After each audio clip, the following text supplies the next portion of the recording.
When last we left our wonderful adventurers, many things happened. To begin, they cleared off most of the latest floor of the pit that they went through, including the secondary half of that after dealing with the fourth doom. However, as they returned to town, and thankfully with the next morning after their alibis confirmed, they learned of what could easily be imagined as the fifth doom. A set of murders took place involving two separate people.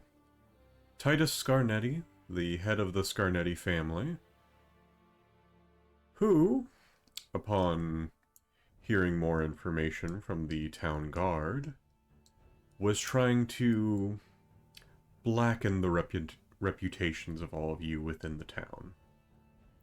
And secondly, Das Corvut, a blacksmith in town, who apparently was contracted by Un, a shadow demon that you all previously met on another floor. And on this new day, we're going to start off with something a lot more fun. Bones, I need you to make me a perception check. Gladly. Secret or open? We'll do open. Then here you are. With a 20, as you are getting up for the morning and exiting your room, you see a crack in Leela's door. Although seemingly she has slept soundly, or as soundly as whatever sleeping arrangements she has provided for both herself and her little scamp Puddle, something is strange about this door to you, or at the very least, that it would be open. Lela herself seems fine. She wakes up without much effort or intrigue, I suppose. But at the very least, you have an inkling that something may have visited Lela while she slept. And, of course, you are welcome to inform her of this or keep it to yourself. I believe Cert would, of course, inform Lela, as this is slightly concerning to discover, as no one amongst the clergy would barge in another's room uninvited. Maybe Puddle is coming and going. It's possible, but it wouldn't explain the strange crack in the door. No. Lela, I will let you do one of two options. You can either roll me a flat d20, or roll me occultism. The flat d20 roll is easier, but, you know, flat. Alright, I'll do that. Okay. Lela, in the past few days, weeks, whatever terminology you'd like to use, you have been having dreams, some of them less fun than others, and some of them more prophetic. But tonight, or rather last night, you had no dreams whatsoever. Neither good nor bad. You still feel as rested as you normally would be, but there was not the single thought of a dream anywhere. Odd. Cert's lucky number is 4, which, funnily enough, you rolled on your last roll. Yeah. Saw that. Rather amusing. If you would like First to you use roll. your lucky number on that, I will allow it, though. There is no point in doing so. Fair enough. That's really interesting. I don't know I don't know what to make of that. No dreams. Let's take a moment and go over to Faunra. Faunra. The past few nights... Well, actually, Faunra, You roll me either occultism or a flat check as well. Your pick?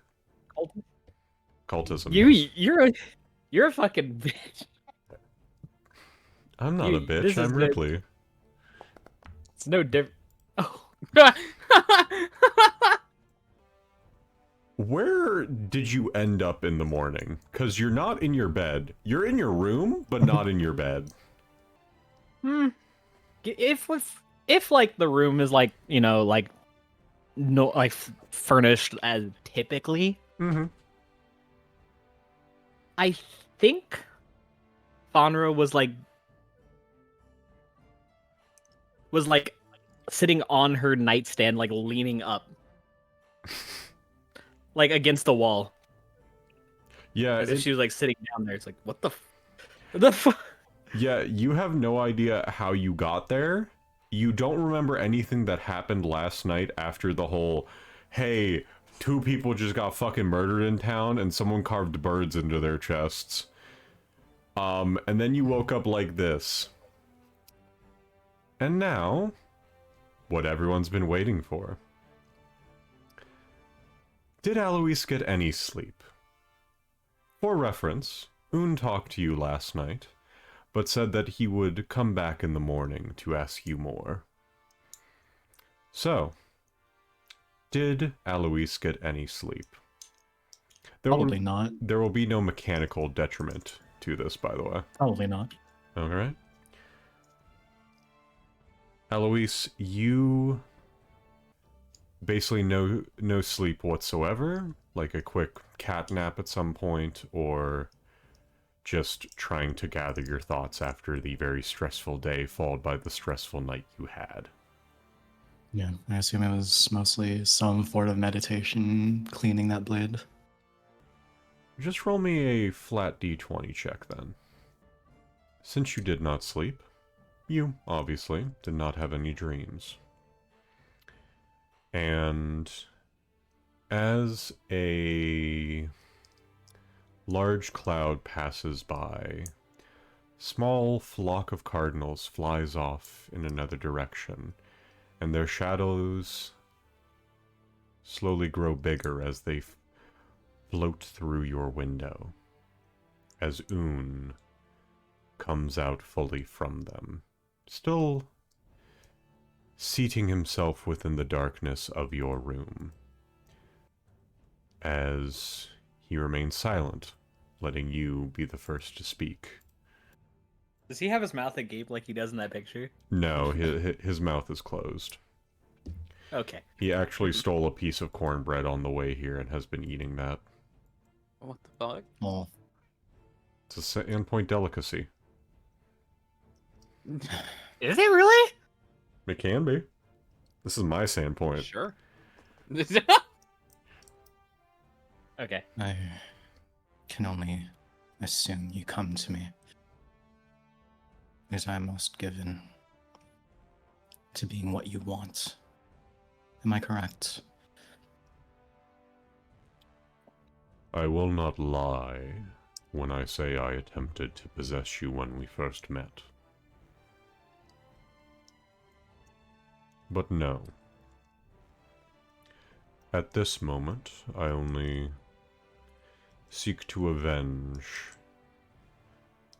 the person who took my previous charge. And you were somewhat close to him. At the very least, he gave a moment of his time to assist you, and it is only fair that I hand you the same kindness that he would. What were your ambitions with Das Corvette?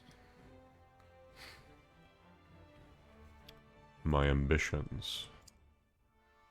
It's a good question. My primary goal was to experience the world anew. I was down there for eons, and from what Doss explained, mayhaps even an epoch or two. It's probably not the correct terminology, but it's what I'm using for the moment. I wish to see the world. Das made an agreement with me. I would take any harm he would receive from the forge in which he works, until he could craft me a vessel in which to traverse the world. Regrettably, his demise happened long before then. If you expect me to sit here and blather on about my goals, my desires, and this sort of stuff, I made a binding deal with all of you. It might not have been binding to you all, but I kept my word. And even so, he places a hand on your blade. Whether or not you trust me does not matter at the moment. But you have grown significantly stronger than when I was first meeting you. Acknowledge that you understand I cannot trust you. And They call you the Stain. You know this, don't you? an old called me the Stain from what I learned. Yes. But let me ask you, would anyone within this town know of me? I don't think so. Correct. Yet still, they call you the Stain. They being a small group of Caligni, yes. And it seems your ambitions are relatively mundane. Indeed. Is it not the right of a living being to want to see the world? To want to go on, see brighter pastures? I may be a demon, but I too have standards. Again, you understand that I cannot trust you, but I will trust that maybe a monster could have such mundane ambitions that a monster could hope to just be a person for once. Because if I can't hope for that for you, you know what I'm getting at. Of course I do. For being trapped in a reflective stone for so long, of course I understand projection. And even so, I do not bring this up to you with no agreement or no benefits on your side. Allow me to explain what happened after I left the pit. I came to town on the back of a bird. Oh, should I explain that I can possess human beings and birds and beasts as well? Or would you be able to pick up the context clues without me explaining everything? This is not so much him being a dick, this is... apparent. Okay. He's not being a dick. This is Ripley trying to be like, alright, do you guys want to know all the weird fucking abilities the Shadow Demon has, or what? I mean, you can explain it still. So, we'll just do a quick aside. Un, as a Shadow Demon, can blend into shadows and just, like, be effectively invisible. He has telepathy of 100 feet. He's weak to exorcisms. He can only possess certain creatures, in this case, beasts, dwarves, and humans. And when he possesses someone, he does not leave a body behind. I.e., when you normally possess someone, your body sort of goes limp. He just would effectively fuse into the person. In this case, he was making a mutualistic agreement or mutualistic parasitism between him and DOS. He would take any damage DOS would take at the cost of DOS basically performing a action for him. That is the long and short of the agreement that the two of them had. Would Un have followed through with this? That is for you to decide. Would Doss have done this if he knew what Un was about? Unknown. But Un is not going to explain his entire life story in this point. But in addition to all of that, Doss made a simple request of me. One day a week, I would break my possession on him and merely rest at the forge. Unlike you natural beings, I do not need rest as much. This was more so a courtesy, I suppose. For example, there is a general understanding, even amongst demons and the like, that if we are working with someone, we don't stay possessed to them as they are using the restroom. I am sure you can understand why. But that aside, Doss was met with a strange being. A man in dark gray, perhaps black armor came into town, asking for a woman about your size, hair of white,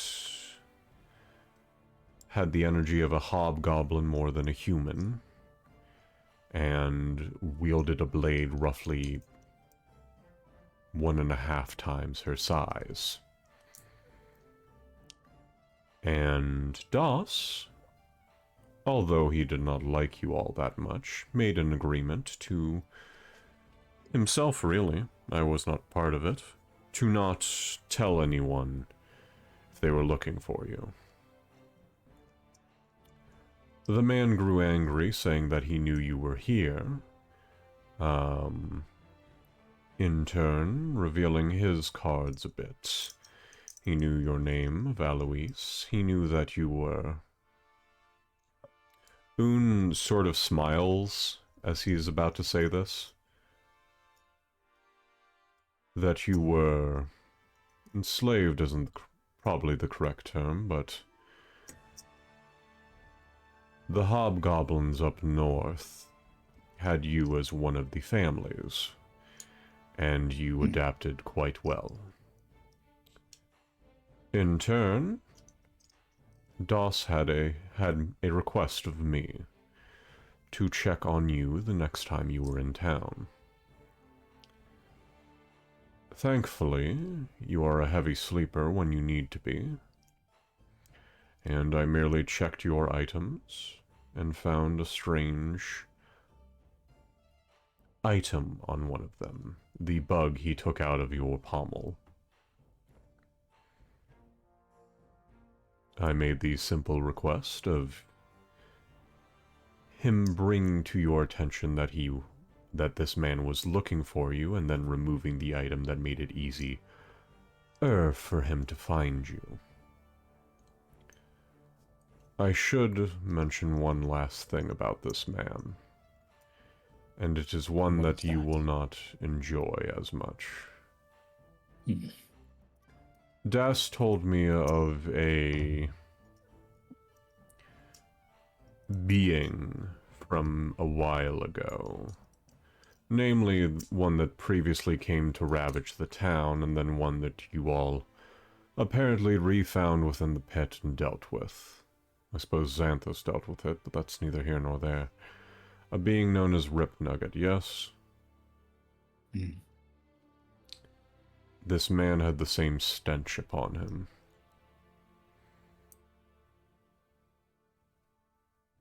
I see. Indeed. So, I am sure you have many questions, and I will allow you to ask a few if you have any. But for each question you ask, I will add a single request on my end, which you can approve of or deny.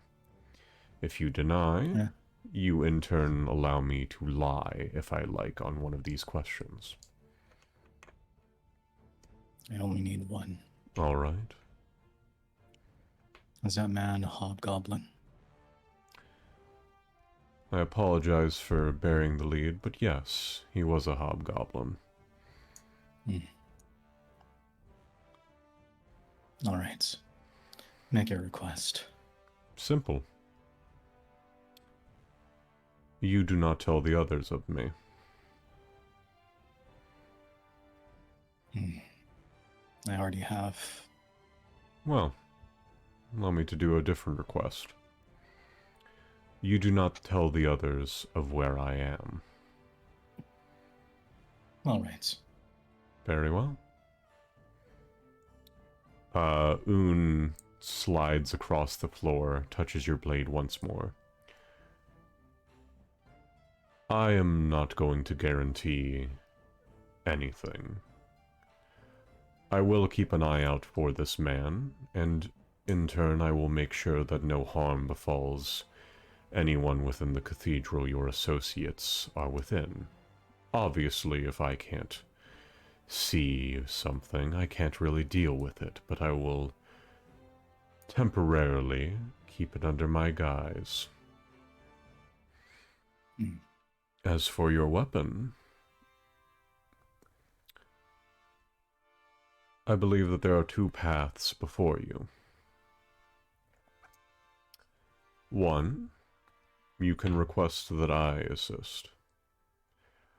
Although weapons are a lot more cold of a thing to possess, I can place a fragment of my being within it, allowing you some of the benefits of my substance, my structure, my abilities. Alternatively, and this one might not be as enjoyable, there is an area you can go to outside of town. Well, I suppose not outside of town, it's still within the general area of town. Butcher's Point, north of the destroyed lighthouse. There are a multitude of energies there, some good, most less so. And if you do not trust my word or the abilities I can give you, that is another way that you can go. But I have kept you for long enough. Do not feel as though you have to rush to a decision. Your friends are waiting for you. And based on what I smelled on the way here, Xanthus made fruit pancakes. He's a very good cook. If I could still taste, I might have to partake. But I'm assuming you would not want me to possess you, but so I shall take my leave for now. I've been told I already smell of you. He puts a finger up to his mouth before he says anything else. My apologies, but the secrets I keep related to that will stay mine.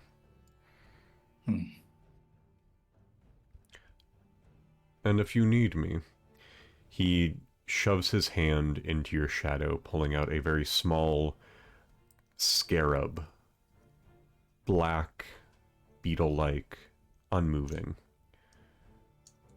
Merely place this on a shadow, and I will make my way to it as soon as possible. Obviously, if it's not within Sandpoint, I can't do much. And as for the murderer about, I do not know of him.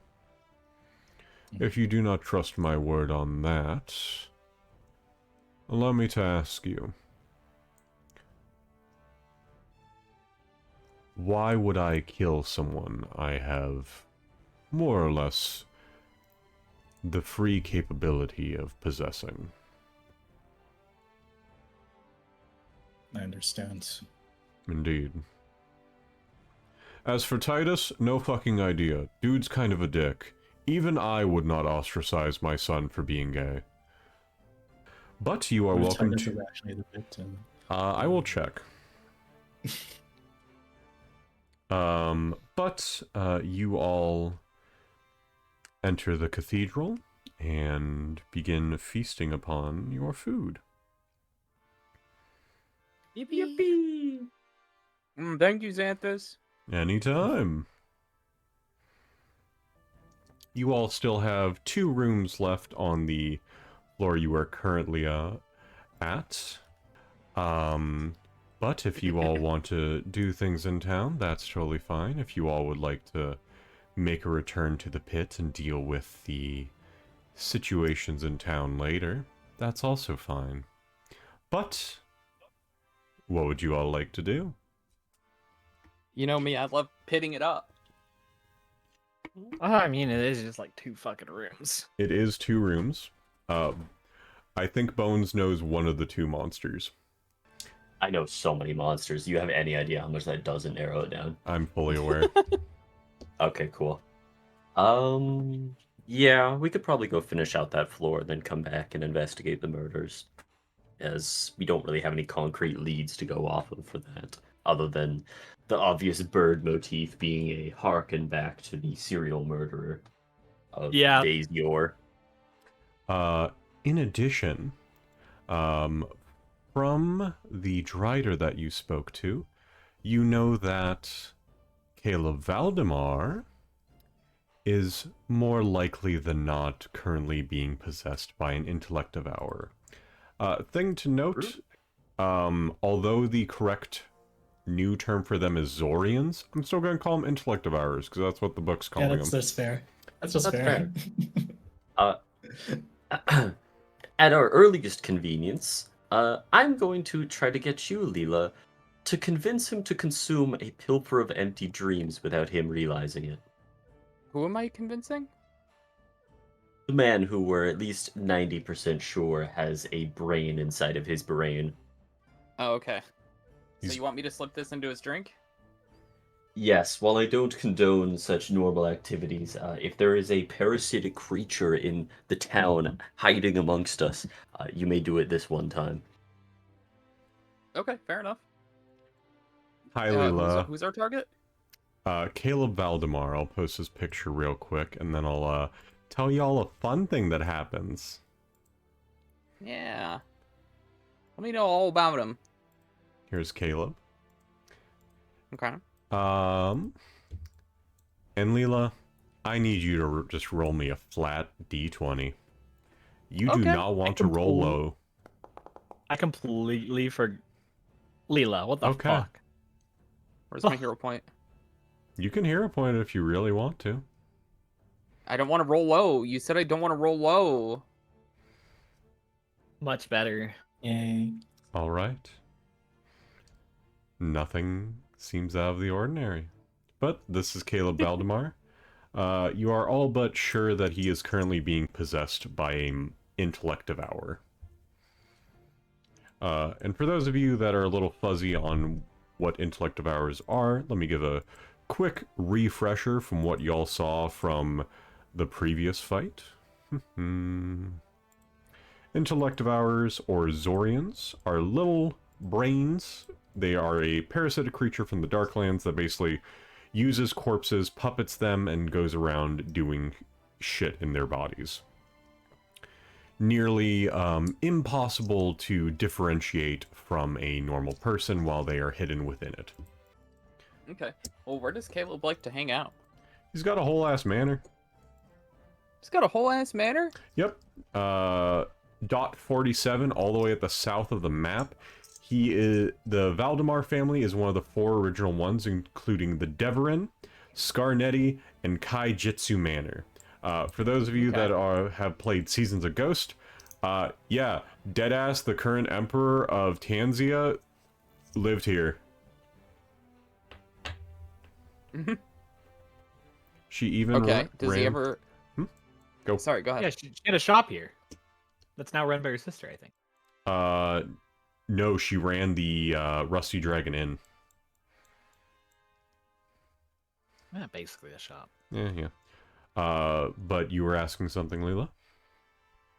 What does he do for fun? Does he like to go to the bar? What does he like to do? I mean, I'm assuming I can't just walk up to his house, knock on the door, and say, "Hey, drink this, pretty please, please." I mean, you could. Not sure how well it would go, but you could do that. For the most part, Caleb Valdemar, along with his associates and now ex-associate, who is still in town, Adamar, Scarnetti, and Chertis Gede.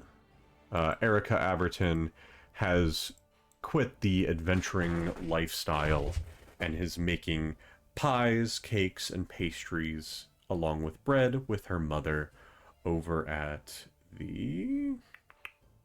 It's not one of those. One of the different points on the map.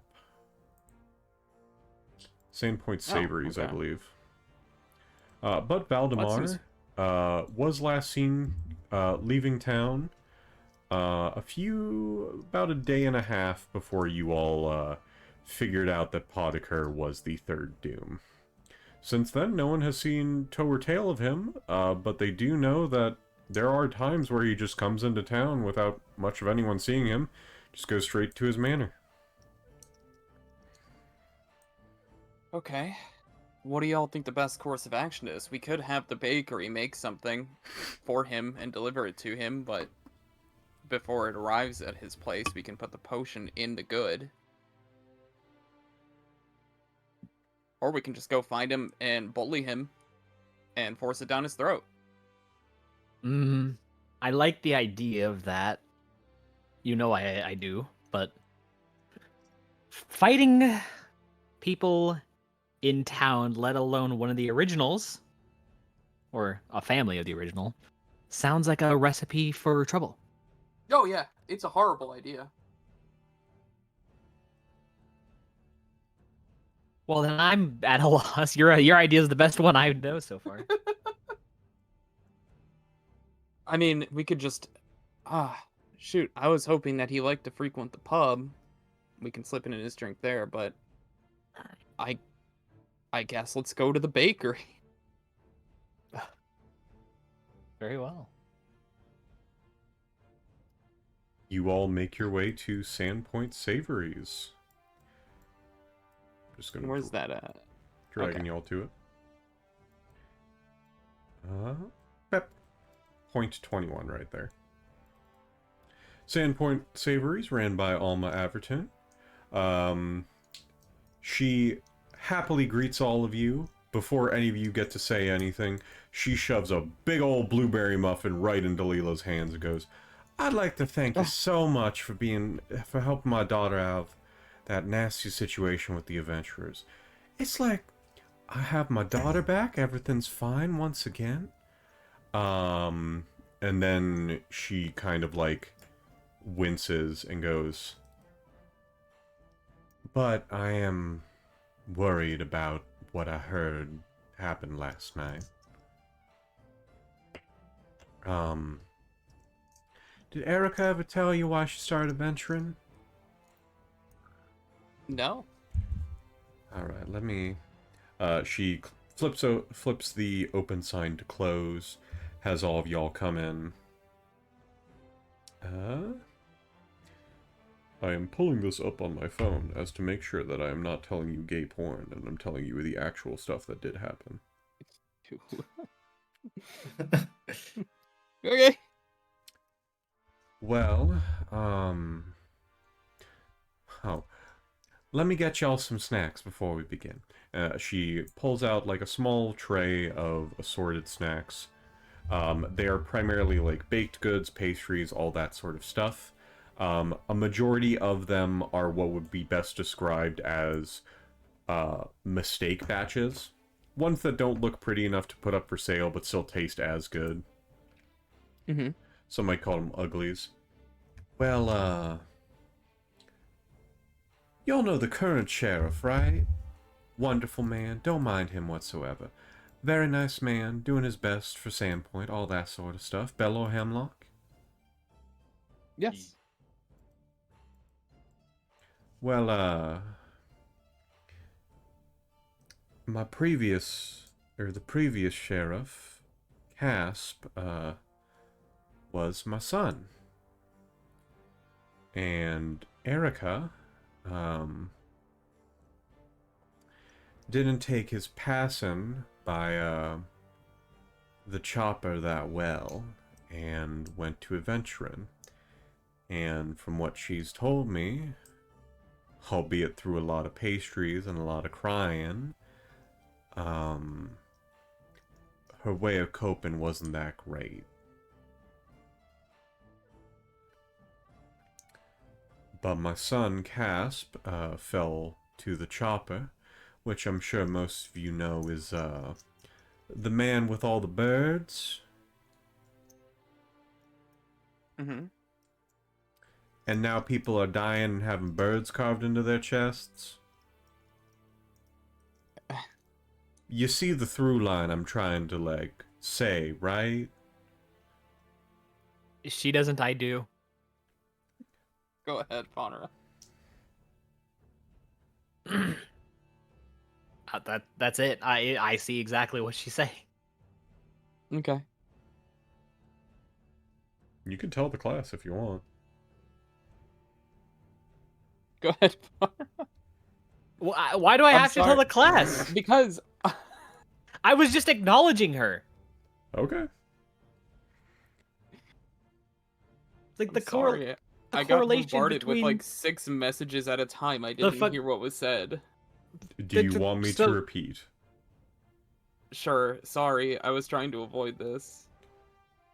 You never have to apologize or feel awkward for asking me to repeat things. The only thing is I'm not going to do it in the character voice. Okay, so, Alma. She's had 3 kids. She has Erica and Neka, who are twins. Aneka doesn't really matter, unironically. Okay. Aneka literally just works the store with her mom. She's currently, like, baking stuff in the back. Alma's son, Casp, was the previous sheriff around 22 years ago. Okay. And Casp was McFucking murdered by the Chopper, who was a serial killer around that time. Full name Jervis Stute the Chopper, who worshipped Pazuzu and basically had a habit of carving birds into pieces of wood around, into buildings, so on and so forth, and eventually decided, oh, there's birds in them people. And then became a serial killer. So the short version is, she's going, shit's fucked right now. I have my daughter back, but she's being reminded, mostly as of today, that there's a guy trying to be a copycat murderer. I see. Does everyone understand? Trauma, yes. Okay, cool. You good, Caius? Mm-hmm. Alrighty. So y'all can, for the most part, understand the problems that I'm currently dealing with at home. Erica went off to go get some ingredients from the market earlier. But, well, that's one of the reasons why I'm telling you all this, because she's not here and she doesn't have to directly think about it again. But, what brings all y'all here? I'm sure y'all didn't want to hear me talk your little heads off. Oh, Well, we were hoping for a delivery to someone. A delivery? I mean, we can try. Who's all getting items delivered, and what all y'all want us to deliver to them?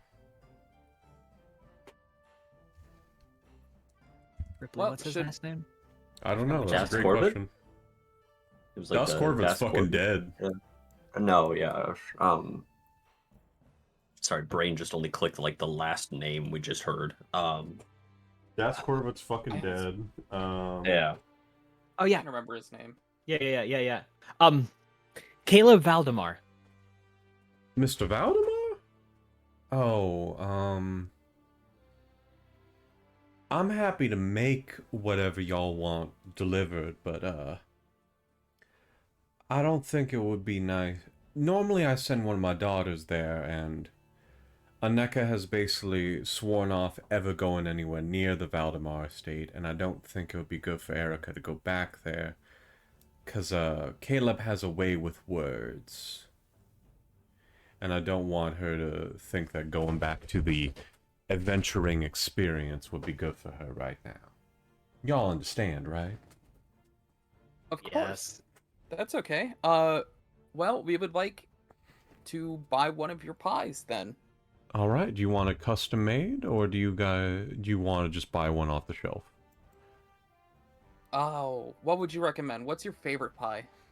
Oh, we make an absolutely wonderful apple pie this time of year.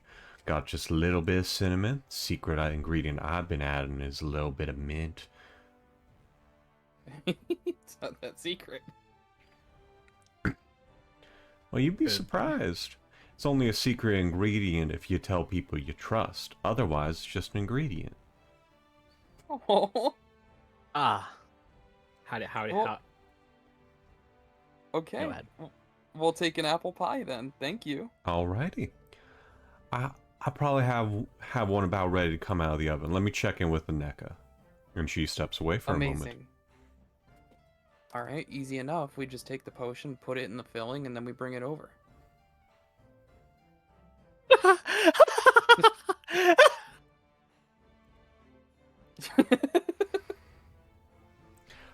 I can make this very funny.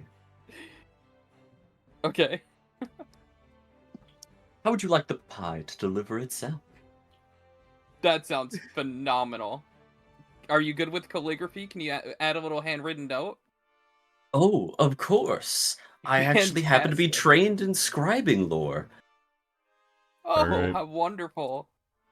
Give me a scribing lore check then. Because I'm just going to let y'all go through with this plan. Floating Yeah. pie making its way through town. No, I want this to be better. I'll hero point that. Okay. Or no, wait, that was my lucky number. I'll retroactively say that was my lucky number usage. Okay, That give was a your hero 4. point back. Yep, I did. So that is a 31 on my scribing lore to basically make it look like the pie shop like wrote out like a little like note like, oh, an anonymous admirer has had this delivered to your estate for you. All right.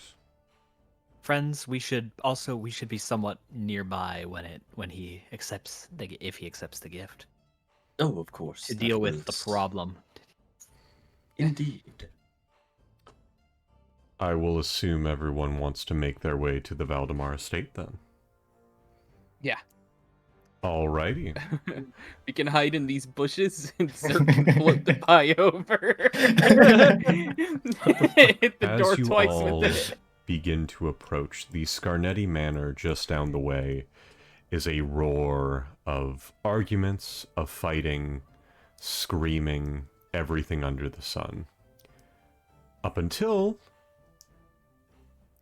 probably Faunra recognizes this noise. A gunshot goes off and it all goes quiet. The hell is that? Someone has fired a shot It was from a firearm. specifically up in the air in the way of, y'all need to stop fucking around. I'm hoping no one's dead. I'm hoping, but it's the Scarnettis. You never know with that lively bunch. Interesting. For those that are not 100% familiar, Titus Scarnetti was the head of the Scarnetti family. And there is now an empty spot where he once stood. Oh. Our struggle. Our struggle. But you all approach the Valdemar Manor. I'm gonna ask everyone gives me perception checks. Hidden or open? Let's say open. This will be fun. Then here you are, madam. That's a lovely 2. We got a 2, we got a 19. That's a critical. Alright. Sertium and Aloise, especially Aloise in this case, as you all approach, The outside of the manor looks elegant. The stonework has been beautifully cared for. The windows are equally nice. Everything from the outside looks perfect. And then you see something scramble across one of the windows. A small flicker of magic or chemical, hard to say, seems to waft away from the window as though it was something that just stepped into a puddle and the ripples are still causing after effects. But nothing seems to threaten you on your way to the Valdemar Manor's entrance, or at least as close as you wish to take it.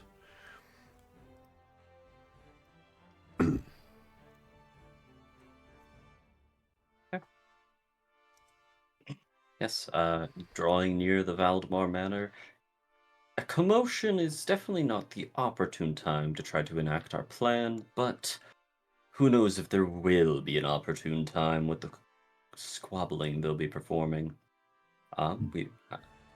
Taking out a pilfer of empty dreams, Cert will spike the pie with it. Okay. Pie has been spoked. And using essence, Cert will touch the pie and give it the command: you are to approach the manor's door and knock thrice before remaining still in front of it. Okay. The pie grows small, cartoonish arms and legs, runs up, knocks on the door 3 times before hiding its newly created limbs. And who haven't I tortured yet this session? Everyone dead quiet as I look over you all. Alright, Aloise, give me a d20 roll. Oh god. Come on, it'll be fine. Yeah. Oh. 16! You see the door open just a crack, and a small, bluish-purple hand pops out, grabbing the pie. I just need to review how animated object works. Target becomes an animated object of the appropriate type. Yep. Does it have stats of any kind? No, not really. It's an animated object of 1/2 the relic's level, so it would be a like basically if you round up, level 5 animated object. Level 5 animated object. Okay. In this case, let me do some funny stuff over here. Don't worry about what I'm doing. Stop looking at me. It's fine. Mm-hmm. This creature will roll a thievery check.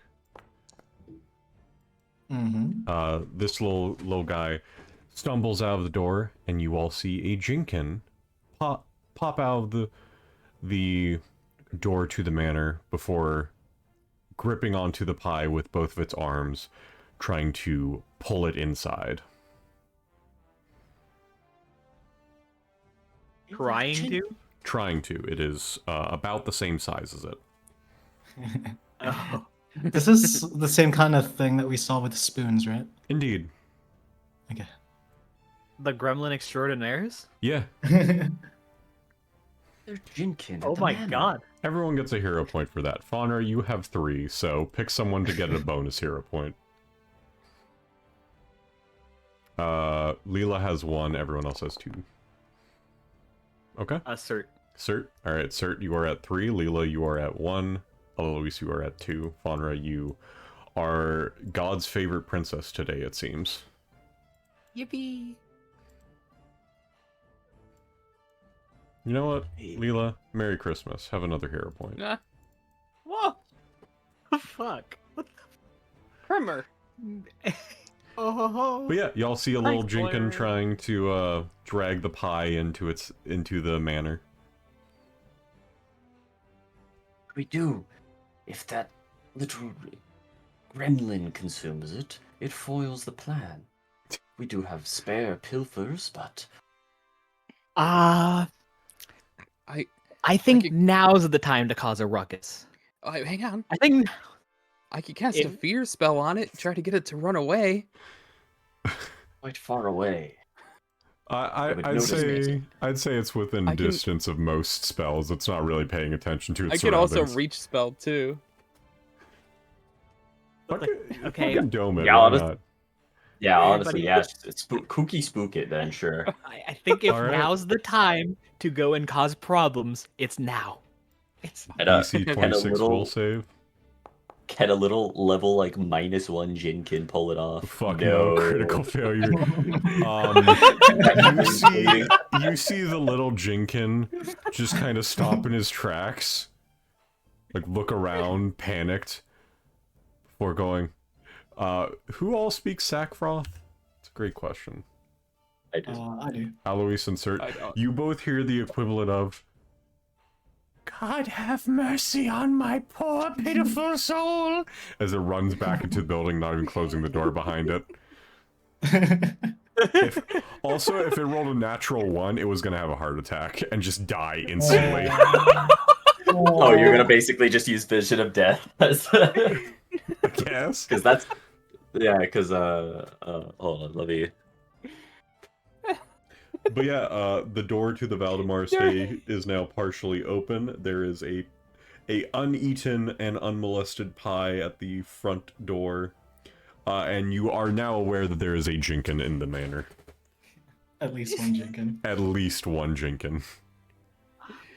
No, it's Get the, the pie to knock again. I can't. I could only issue commands to it at the initial casting. Oh shit. Okay. It wasn't Vision of Death. It was Scare to Death. Which is an intimidation feat where if they where was it? Oh yeah, speaking of skill feats, I need to actually edit my sheets. Yeah, you when you intimidate a creature with it, they have to make a fortitude save. On crit fail, they die because they literally like have a heart attack from being so scared. Okay. I have This a is like a fucking cartoon episode. I have a new idea, everybody. I've held on to some figurines since the beginning of our adventures here in Sandpoint Okay. together. Okay. And I kind of want to use one just because I want to. Okay. That's really it. I'm going to use these. The Onyx dog. Alright, what are you naming this new dog? We're gonna name this new dog. Weed. Wow. I do also Yeah, we're possess. Go I, ahead. I like Scoob. weed. I like weed. Scoob.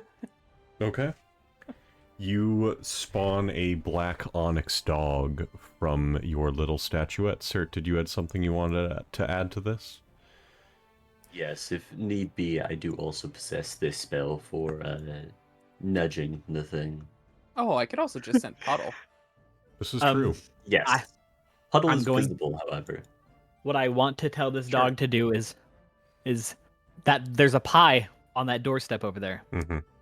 Find Caleb Valdemar and make sure and give it to him. The dog starts sniffing. Can we get a good boy check? That's what I'm doing. Oh. Alright, I gave him his good boy modifier. As you can see, regular modifier, good boy modifier, very important, very important. Start sniffing Very around. important. Yep. Sniff, sniff, sniff, sniff. And the dog starts walking away from the manor. Well, Either he's confused. He's confused. all right. Well, Or Caleb Valdemar's over there. It It could would be likely that he is not at the manor at the moment, which means our ploy was for naught. Okay, but we can't make sure. We gotta make sure that Jinkin don't get it. Yes, that is where my telekinetic hand will come into play. And you all see another fucking creature come out of the door. Here is what it looks like for everyone. This is called a Grimple. Comes out, kind of like wobbling on its 2 feet, sniffs the pie a bit. The dog runs back, jumps onto this thing, and just fucking destroys it.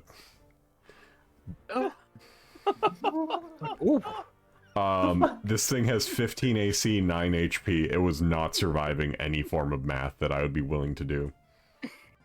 Why is the Valdemar Manor host to so many strange tiny creatures? I don't know, but I got another one.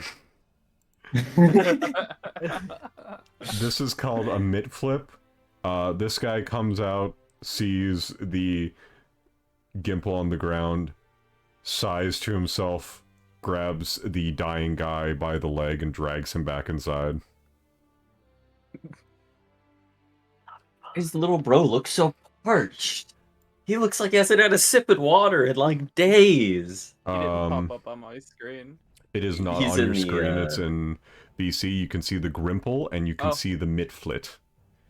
The Mitflit has crippling depression, so it takes -4 to will DCs. So if you try to hurt its feelings, oh honey. It works. Literally can't. can't. This one too. It literally can't stop you from scaring. Yeah. Behold, cosmic horrors. Don't you dare insult me. I will cry. That congratulations, that's the enemy. Whoa, K-hole be upon ye. A Mitflit's self-loathing makes it easy to influence. It takes a -4 penalty to its will DC against checks to coerce, demoralize, make an impression, and request. Well, just spineless little creature. Vengeful Anger. If it isn't frightened, it gets a +2 bonus to damage rolls against a creature that has previously damaged or tormented it. Oh. You gotta keep them repressed or they get angry. Apparently. Yeah. The depression is its nerf. They're like house elves. They like being depressed. What do you... Thank you, J.K. Rowling. Yeah. Wild. Isn't there Faunra's nature? Faunra's just gonna shout, "Fuck it! And she's gonna basically start approaching. Caleb! Oh, jeez. You see a... Do I have an art of this anywhere? You see another gremlin come out and goes, Yeah, what you want? In Sackroth. Hey, you! Caleb! Where? This is one of the creatures of all time. God damn.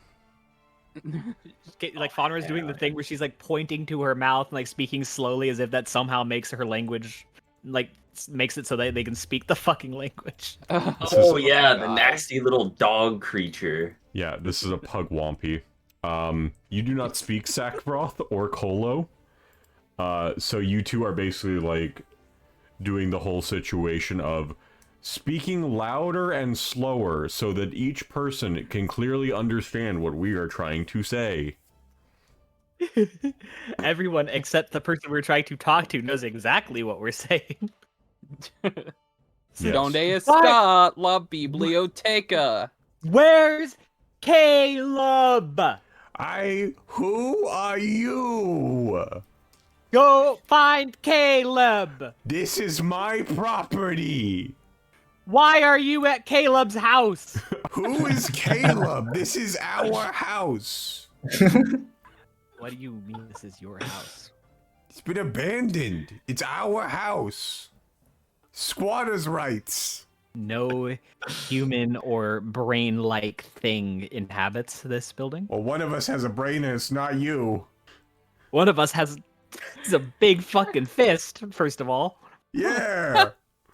You should have seen what it did to your mother last night. I'm not sure I want to translate that last one. Just tell me He if I said need something to about. It's gonna be like, so, Caleb Valdemar, a man who's like this big. I'm pointing to what Faunra assumes is his height, which is just a little taller than her, but she's like has a slightly darker complexion, facial hair kind of full of himself when Oh, you compliment his appearance. Twinkathon? Sure. Yeah, but this Pugwampy is, knows of the guy you're talking about, does not know his name. Doesn't know where he is, but he knows who he is. Yeah, Twinkathon said we could have this place as ours, but if he comes in, we gotta not fuck with him. Seeing as he turned Jeff into, a rug, we kinda agreed with him. Most horrific Really? thing, he's still breathing. Ah. Okay.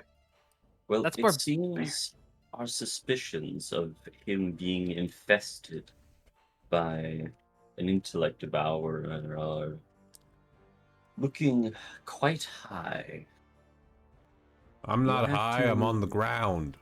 And we already had all the weed that was in here, sorry. It almost sounded that's like the a dog's Dracula name. flow line. I was not referring to you, little creature, but good on you for recognizing your stature. Why are you making fun of his height? I'm not.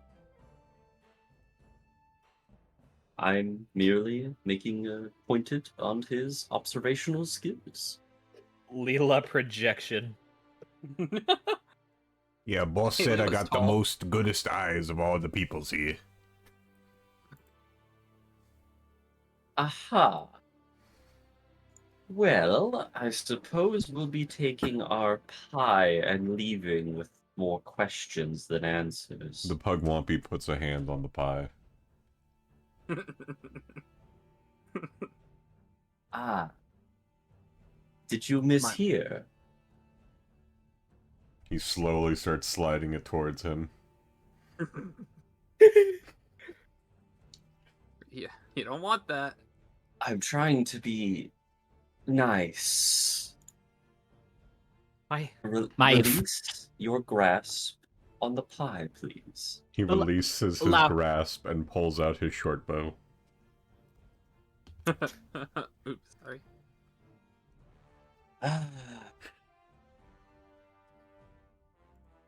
I cast fear on him. I was hoping you would not resort to violence. Okay. Let me look at his stats. Bad. Got it. He's got a +6. That's not nothing. It's He not has to nothing. nat 20 to succeed. He might. I'm using puddle.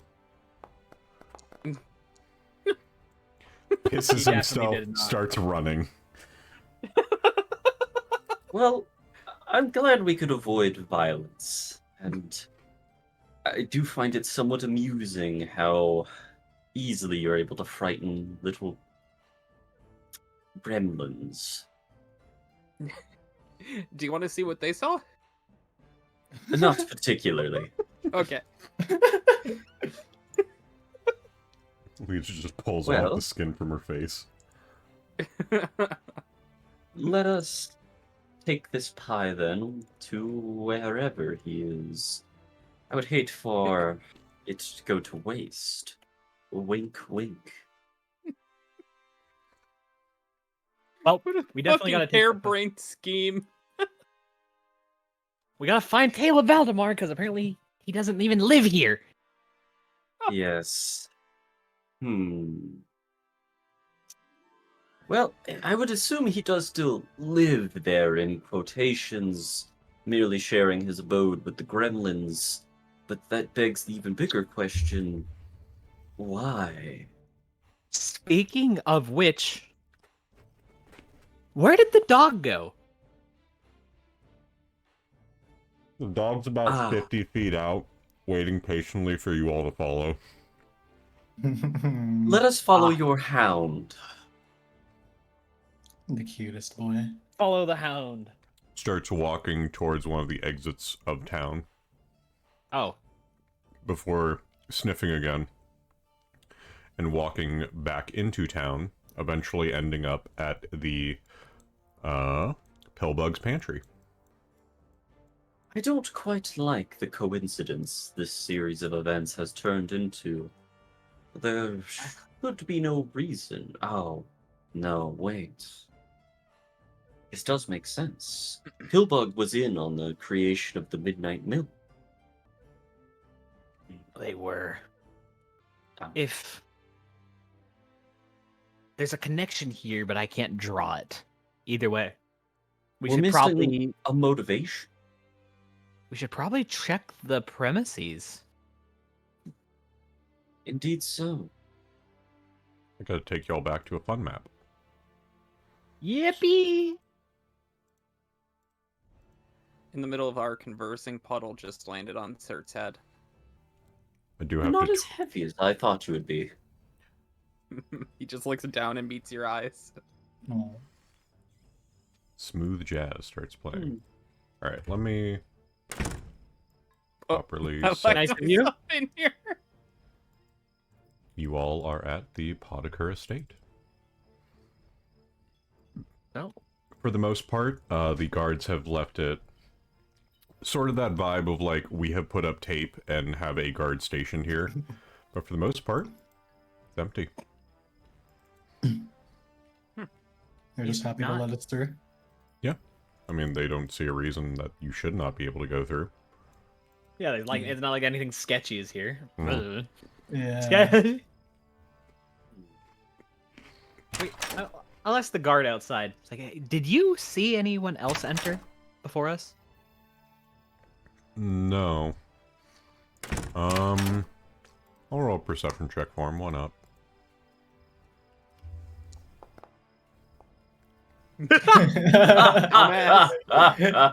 Sucks at his Yeah. job.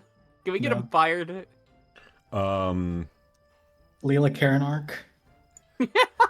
Look, it's either Lela Detective Arc or Lela Karen Art, and one of these two will cancel the character. I think Leva should already be canceled. Just try to drug a pie and give it to somebody. We're still doing that. Sir, would you like a pie? But yeah, the Potiker estate, and I can drag y'all if that's easier, is still as it was before. There's a handful of things assorted. In the lower room, the basement that had all of the fun little things. Fun. You do also know that there is the main path back to the pit, the about 2-mile walk, give or take. And then there is a second one which leads to the smuggler tunnels, which is also where a large amount of the Bunyip Club does their work in, and also where you found one of the sections of ghouls that you all proceeded to discontinue their extended warranty on life. Rasmazon, same day delivery. Mm-hmm. So, do you think Caleb's is going to the pit? It would be possible. He could have been in contact with the others of his ilk, and upon their expiration, gone to investigate as to why. That could be why the corpses were missing as well. Is the dog still going out and about, or is he like stopped, like just here? The dog has basically gone all the way down to the basement and has gone, like, sitting at the path that would lead all the way back to the pit. Okay. Well, Faunra wants to continue following the dog. Like, I'm down to chase this fucking dollar on a fishing line. I will Yeah, let's mention follow that it is probably more effective to basically go to the Hellstorm Catacombs, teleport to the pit, and then pop out. Yes. You'd be a lot faster. Yep. You're right. well, maybe we go to the pit in the better way. The more Indeed. cost-effective way. We did set up that teleportation for a reason. Honor out here, like, I want to follow the dog, but I hate long walks. But when you all get back to the pit, because of the routing that you have to do to get from where you teleport from to this section, you do meet the pit proper, like the main entranceway, and the dog basically tries to go to one of the entrances to the next floor. From, like, the pit proper. Oh. Interesting. It seems our fate awaits deeper in the bowels of this place. I can't believe that stupid ass plan. It was all just to come back to the fucking pit anyway. It would have been very funny had it worked, though. Some Tom and Jerry shit, yeah. Mm-hmm. Okay. Really just Well, friends, nasty. comrades, I think we continue about our business as normal then. Indeed. And what do we do with the pie? Well, the pilfer it's splashed with doesn't have any real negative effects to consumption by us. We could still eat it. It might have a little bit of a aftertaste, but edible. Oh, we paid for that pie. You technically did not. She gave it to you free of charge. Oh, it's such a nice pie. It's such. Well, It's, anyway, I love dark Yeah, vision delicious oysters. pie. They taste so good. delicious pie. Anyway, well, let's continue about our business in the pit as normal. I suppose so. We could clear the rest of this floor before proceeding deeper, just to cover our bases. Yeah. I agree, Sertium. Well, then the beast awaits us next. That would be this way. The chamber before you is choked with thick swaths of pale green fungus. Hanging from the ceiling in moist sheets are heaped on the ground in shuddering, glistening mounds. Long-stemmed mushrooms as tall as a human grow throughout this place. Dark brown caps mottled with pale yellow spots. The room itself, once you hit the mushrooms down there, is all difficult terrain.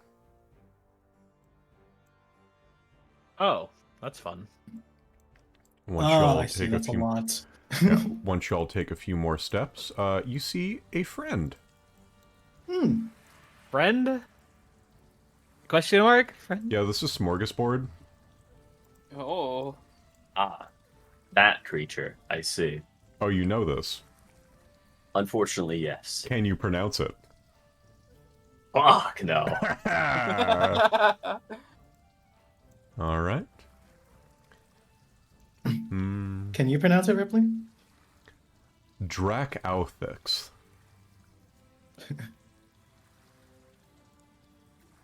It's like somebody was playing Scrabble and simply shook the bag and just made it work. Like, yeah, that's a word. Its bloated mass reaches from floor to the 15-foot ceiling above. The creature itself does not appear to be moving or doing much of anything. It is resting, it seems. As So what did Hmm? What did the Drider say this thing was? a fungus. A nasty beastie as well. Beast of bloated fungus that tries to ensnare you. And judging by the thickets of mushrooms and mycelia, I would say it does a decent job at doing so. Another thing to note, it is floating. Think of it like a It's jellyfish. floating? Yeah. Oh God! Oh no, God! Yeah, do you guys want me to load up the picture Fire at again? it.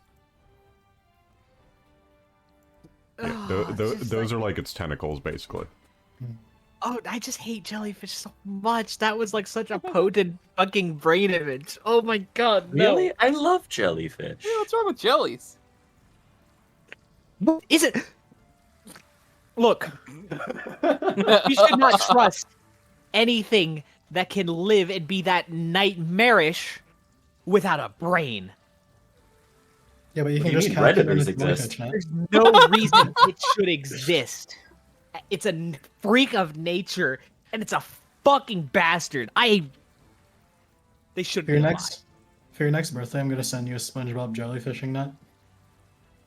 I'm gonna send you a jellyfish plush. Oh, you people are bastards. Actually, one second. I Jellyfish stuff perfect. gotta troll Faye real quick. Let me add something to this. There we go.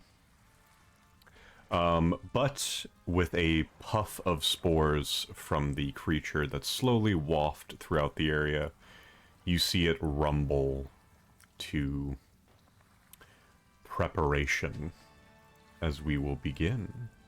Everyone's favorite phase of the game. That's right, initiative gamers. Watches this thing, rolls a natural 2. You're gonna have to remove one instance of me. How dare you? Alright, I'm taking one of these certs out back. Oh no. That's so sad. The Oh, smorgasbord initiative. rolled the best. Smorgasbord, God's mistake, shall begin this encounter. Holy fucking initiative. Smorgasbord is about to have a very fun time. Faunra just hates jellyfish so much. He will do some movement as he slowly floats forward.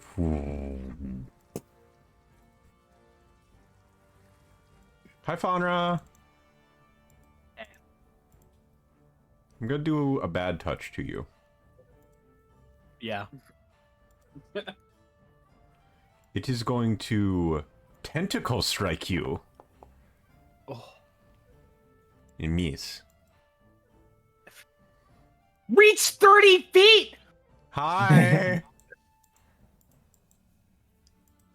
It will then see a small unattended child as one of the tentacles whips around and targets God's favorite princess and hits you for a measly 16 damage. It does have improved grab, so it's going to try to grab you. It shouldn't. But wants to. I don't think it should, though. Can we debate this? Counterpoint, they want to. That more than likely hits Leila's Oh, too. yeah. This wraps around your waist as it goes.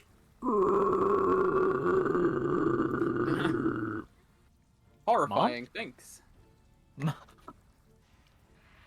Oh my god, hi Aloise! How likely is this to work against such a thing? Let's click that button. It's almost like there's a check you can do to see. I'm just gonna do it. It's the same action. Okay. It worked. Congratulations, Aloise.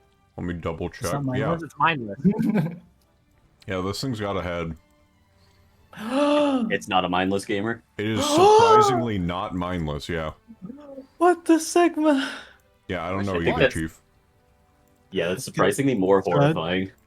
Yeah. Yeah. Wait, 5, 10, 15, 25, 30, 35. And then strike at us. Let me double check that they haven't. Yeah, homeboys got weaknesses, no resistances or immunities. Oh my goodness gracious. Oh, those are really low rolls on the dice. Alright. But that's Fuck you. It gets to be off guard. It has no armor. It will do its fortitude save. I think I did that on you. No. I did that on Cert. Well, it rolled a fucking garbage roll. It rolled 2, so slowed 1. And as you slash into it, you hear it go as one of the large pustules puffs out. Oh. And yeah, 20-foot burst. All right. Massive cloud of dust and fog pops out from it. Everyone within this is concealed. Oh. Grr. Okay. It is remorseless lashed. Do be sure to smack my little goblin hands at the end of its turn. Yes, I passed a certs. Sertium healer. Aloise walked up, stabbed a thing, and it farted. Interesting.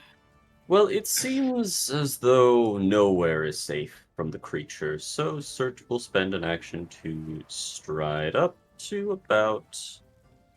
we'll say right there. It gives me a little bit of a view. Hello, horrible creature. I know, delightful. And to start things off, they will shield. Boop. And lastly, with a schmingle action, a Faunra. What's good? There you go. Let's go. Good Faunra. That's Cert's turn. Aloise, or not Aloise. I don't know why the fuck I said Aloise. Lela, you are grabbed. Yeah, that's not very good. It could be worse. I want Could be out. a lot worse. How do I get ungrabbed? Escape. Yep. Okay. Athletics. Athletics, acrobatics, or unarmed attack. Acrobatics. Got it. Its grip stays attached to you as the tendril slowly seems to grow on you, dirtying your clothes with mold. Don't Nightmare, love nightmare, that. nightmare. Nightmare, nightmare, nightmare. Do I try to escape again? Up to you. I don't recommend it. I'm gonna... Let me see. Can I throw this and not hurt everybody? Oh, the funny? Yeah. I think I throw the funny. How far can you throw it? Don't know. Let me see if I can help. 70 feet. Your toss can place the center of the fireball anywhere within 70 feet. Yeah, you can eat it. All I want to do is see you turn into a giant woman. Oh, 70 feet is far. Yep. Yeah, so if you put it like right there, it only hits the creature. Okay, I will do that. 76, baby. Every time I see one of these like areas that seems really large, and then I measure, I'm like, oh wait, I'm a monk. I could just be over there. Just one action. Be like Was the DC on there? 25. DC 25 for the fireball? Okay, okay. yep, so it takes half. Okay, okay. Unsurprisingly, giant mushroom made of volatile gases, weak to fire. Who would have thunk? Who would have thunk it? That is There's- your 3 actions. There's get no to punch reason a that lot. this cloud of fart would get ignited, would there? No. It Okay. casts the mist spell when you hit it. Oh. Yeah, it creates a cloud with the effect of the misspell, yeah. I just thought it'd be really funny if, like, Aloise got incinerated by accident. She can take it. She can take it. Yeah, she can take it. I know from She can experience. take it. Mm-hmm. All right, Lela, if that's your 3 actions, I will pass the turn on to Faunra. Faunra! It is. Faunra! Faunra. Hi, Aloise. Hello. Flurry of blows. That was 1 hit. Ouch. What a pathetic hit. Keep in mind it has a weakness of 10 to fire. Is not stunned. It's 10. It's already slowed, so that's stonks. What do you want to do now? You walked up. Flurry, you have 1 action left. I'm gonna stance up. Okay. All right. Morgansburg. The creature rumbles as countless of these tendrils pop out from the spore-infused pustules growing upon it. And it's going to do a flurry of hooks. Oh, okay. Anime Fauna would be like, I recognize that technique. Okay, nice. We will be going from Aloise, ending on Lela. None of these will be at map because it does not specify. And I think it is What do you basically... It basically... I think the flavoring is it's doing all of these at the exact same time. No. Oh. Abilities like that work the opposite of how you think. Unless it specifies it ignores map, it still has map applied to it. Homeboy critically misses on Aloise. Also, he ignores the concealed effect because he has a special vision. Wow. Makes sense. It is the creature's Brat Cloud, after all. That one Please don't hits. say that. Ow. Ignore that second one.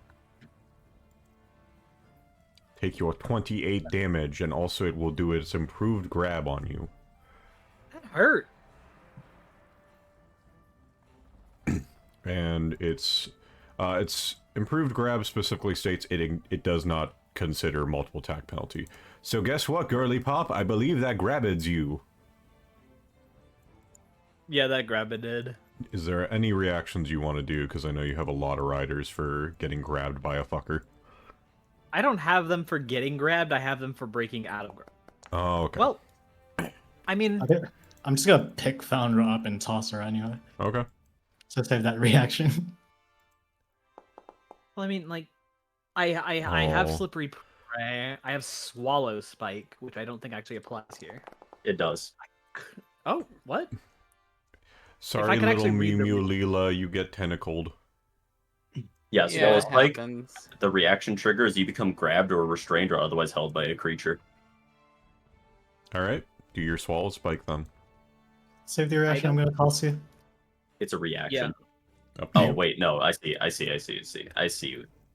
what you're referring to, Aloise, because it does take a reaction for friendly toss. Yes. If that is Yeah. everything. Aloise.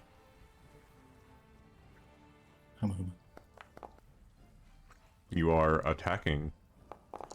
Yes. Okay, and then grab Faunra. I'm And gonna toss her over add there. swallow spike to my inventory so I can post it in chat for if I use it. Okay.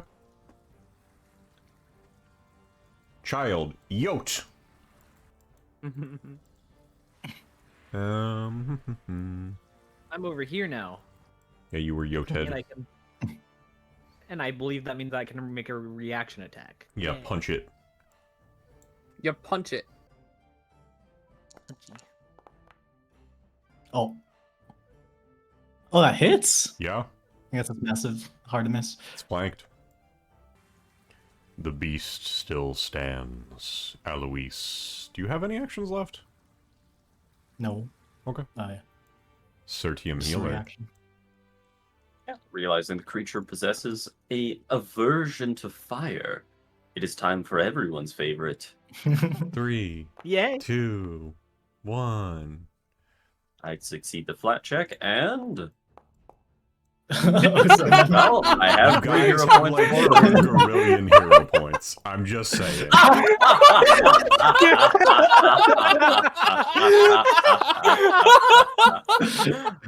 Yes! Banger. Hey God, it's Oh me again. God. How's it going? Banger. You know what? This is like the Honestly, third... Okay. This is like the 3rd time this has happened Yeah, in sessions specifically in the the third. past week. Oh. That's peak. peak. Speaking of peak, hi Lela. Oh, hey! Don't call me peak, it's not true. I'm gonna throw fire at dumbass. Okay. What a sequence. Don't call me peak. It's not true. I'm going to throw fire at dumbass. 19 into Speaking of 19. getting the same rolls multiple times in a row. That means variance isn't real, right, guys? Every statistician just fucking cringed. The Drac smorgasbord here, a fire blast smashes into its face. And I am going to make a simple request. Faunra, Hi. one of its tendrils begins to move towards your face. Do you do anything in its death throes? If it's in its death throes, I'll probably just. I'm curious. It touches your face. As you feel a memory that is not yours go dive deep into your head. You see a beautiful elven woman. Sweaty, hot, exhausted, holding just a fat fucking baby with white hair, Fat. lightly green skin, and one small orcish tusk in its mouth. As another tendril flies out, hits Aloise in the forehead, and says, "Hi, we've been looking for you for your sword insurance policy. Your time means a lot to us," before it explodes into a cloud of spore, fog, and mist.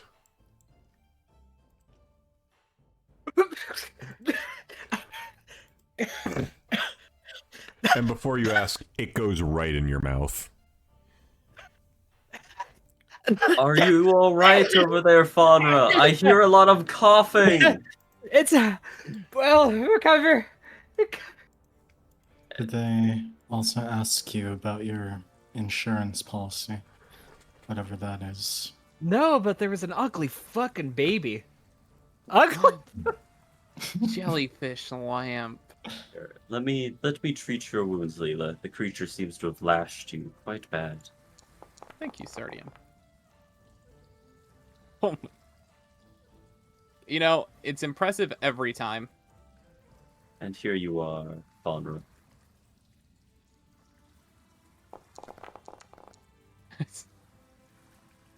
Hey Bones, tell me when you're done Yeah. rolling. I'm done. Okay. Here's a society Oh, check. And Bones, if you would Oh, prefer, we you live could in do one of those. medicine. Yay! Okay, I'll do liquid medicine. Public roll, blind GM roll. Wham. Sertium getting nearly double the roll than everyone else succeeding. For reference, the DC was 20, and Sertium has a plus 20 to fucking medicine, so... Interesting. These are not regular skeletons. These are serpent folk. One of them wears a set of bracers of armor. I think they're called bands of force now. Yeah. And a greater ring of fire resistance, also known as a charm of fire resistance greater. And almost as though the gods were laughing at you, Faunra, for the being that controls you being upset about jellyfish. There's a jellyfish lamp there. Yay. From one changeling to another. Fate is truly a cruel mistress. After I had just finished arming everyone with charms of resistance for fire, we happen upon a greater one. Well, I think that one's all for you then. No. Either Faunra or Aloise should take it. Although the chest is there, the bodies are basically like slowly passed out until they eventually reach to this back room here.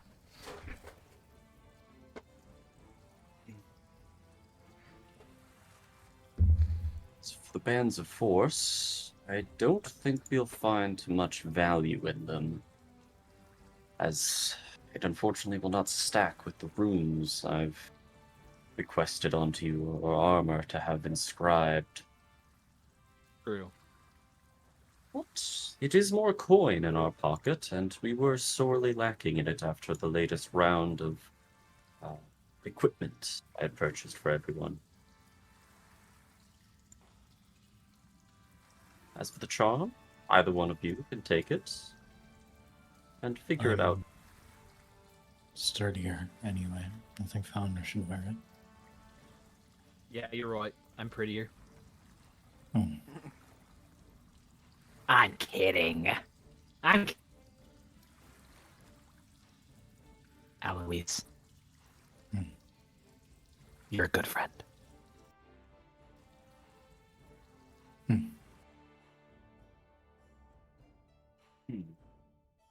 Well, on the bright side, we can always recoup some money on the previous charm. I think it would be safe to say, depending on the outcome of today, feel free to spend that money on celebrations at the end.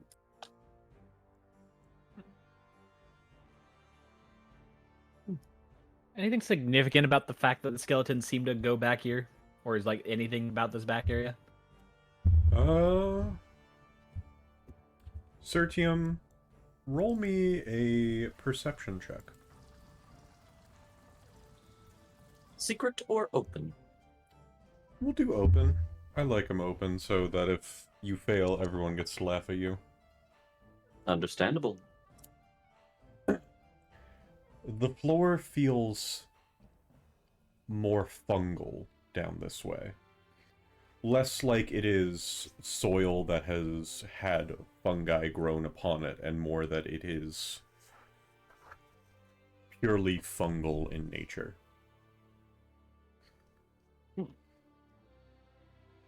It's almost as if the mushrooms fungus had grown up through this. Perhaps some kind of shaft to the next floor? Damn, that's crazy.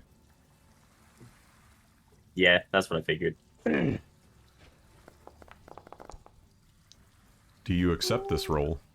Nah, we burning them. I mean, we got him. We got them.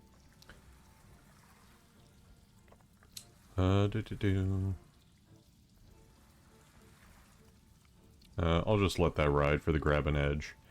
As... Damn, that's crazy. Yeah, what the fuck? the fungal sinkhole at the end, Sertium barely grabs onto the edge as the small sheet of fungal growths almost take them to an early demise. But not really. It's just there's spikes and gravity. I would have been chill. Fair? Hole? Hole. Ooh, that was a little more on the nose than I would have preferred for my musings. That Do you want to go looks down? I don't see a particularly comfortable way down there. What do I see down there? Is it literally just like it drops like X amount of feet into some spikes? X amount of feet into some spikes. I am multi-tracked, drifting, and looking at the next map, i.e. where the fuck you'd land, just so I can give a full explanation. Of course. You see several beings down there. Does anyone outside of Faunra speak Orcish? No. All right. Is that what the language is being spoken? Indeed. Well, if you will allow Cert but a moment, they will draw a scroll of Translate and cast it upon themselves. All right. The voice speaks in a... Hi, Sleepy. Mwah. A very basic Orcish tone and goes, "Whatever has decided to fall from above is to be feast for the queen." And then you hear another voice go, "Man, fuck you!" In common. Yeah. I understand what they're saying, yet somehow don't understand what they're saying. Peculiar. But it was... the Orcish. I did not think we would encounter any in the pit. I'm in the pit after all.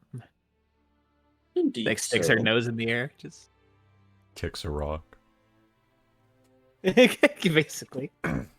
Well, yes. It's like you yes. have encountered orcs. It's like you have encountered orcs in the pit. Yes, I mean outside of you, of course, my dear. All right. It's all manner of dangerous creatures live here. It'd be unusual to find, well, more adjusted folks. Well, the Whistlefangs were somewhat adjusted before they, died. Debatable. Look, I'm not saying it's a Nevertheless. bad thing that we fucking killed all of them, but... Nevertheless, I don't believe going to the next floor through this hole is probably for the best, as there are most likely more natural paths down that will require significantly less falling. And I can make us significantly a less ladder. jumping right in front of enemies. Potential enemies. We don't know if they're hostile.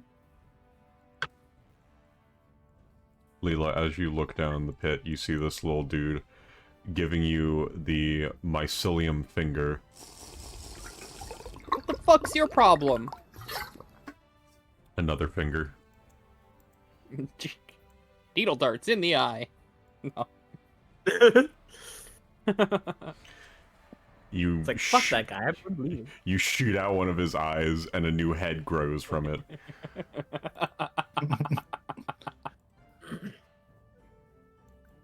And that head gives her the finger.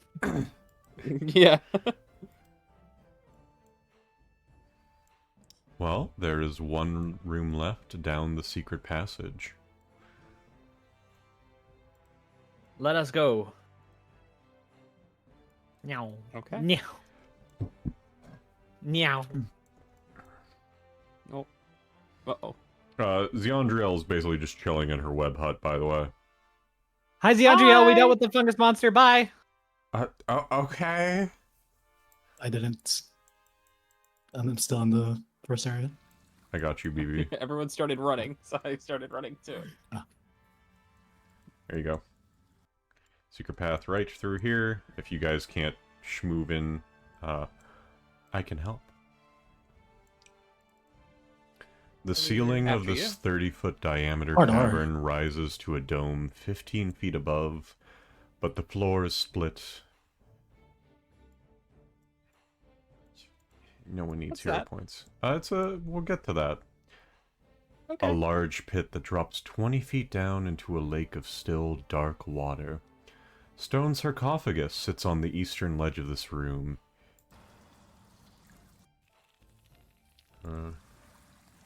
But you don't hear the fun noises yet. At least I think that there's fun noises. Let me double check. Oh, there is. Lovely. Yay! Its sides carved with images of what appears to be coiling snakes or worms. More worms. And a sarcophagus. We were told about this from her. And that something dwells within it that's better left undisturbed. But something tells me curiosity is going to take hold of the lot of you. I don't fancy myself a grave robber, but I am curious. Well, who's up for archaeology?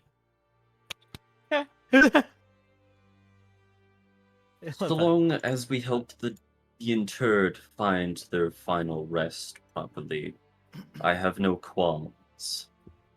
I don't like grave robbing. It's archaeology. Well,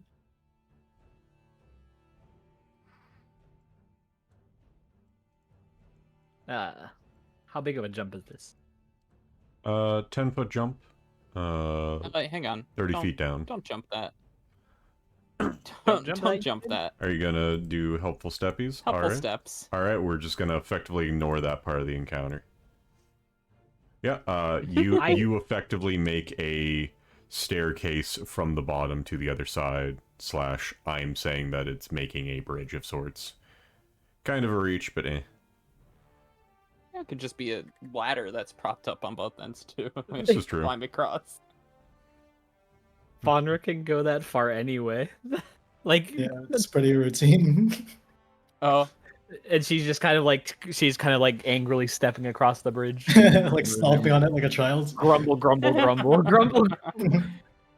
As the two of you approach, the coffin appears to have the noise of surging, rustling like waves over a gravel beach.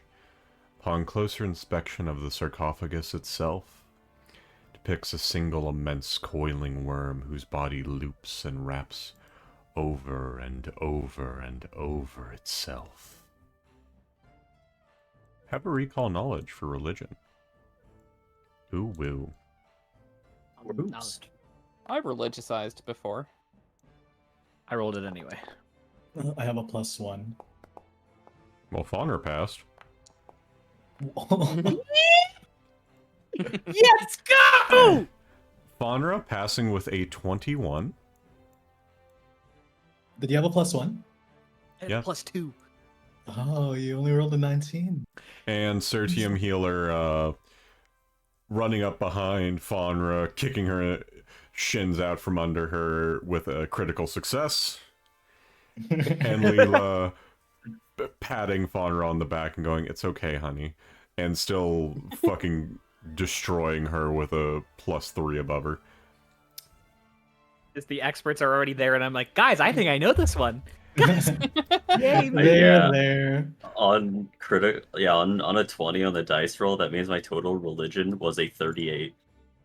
Yup. Whoa.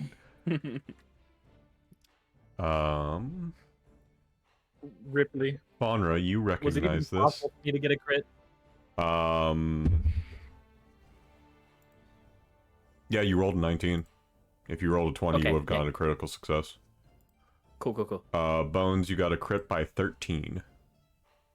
Yippee! This is a fucking nightmare to pronounce. So I'm going to try my best and then post it, and everyone can be like, "Damn, that's crazy." Yeah, outsource the labor. Yidothrus. Yeah, that's a name. The of all demon time. lord of age, time, and worms. But Sertium, you recognize this style of carving is not meant to do what a sarcophagus normally does. This is meant to bind, punish, and dishonor the body sealed within. And Bones, you get the first try at this check. So, what I'm inferring from this is whoever is inside this sarcophagus, or what I should say, it is not a good thing that they are in there. It is a punishment that they are in there. Yep. And just in case anyone else wants to do rolls, there is occultism and arcana, because I don't think anyone gives a shit about nature here. Oh, I occult. I've even arcana-sized. Faunra, Hi. hi. How are you feeling? I'm feeling good. Okay, well, you critically failed. Aloise, you got a success by -9 by rolling a nat 20.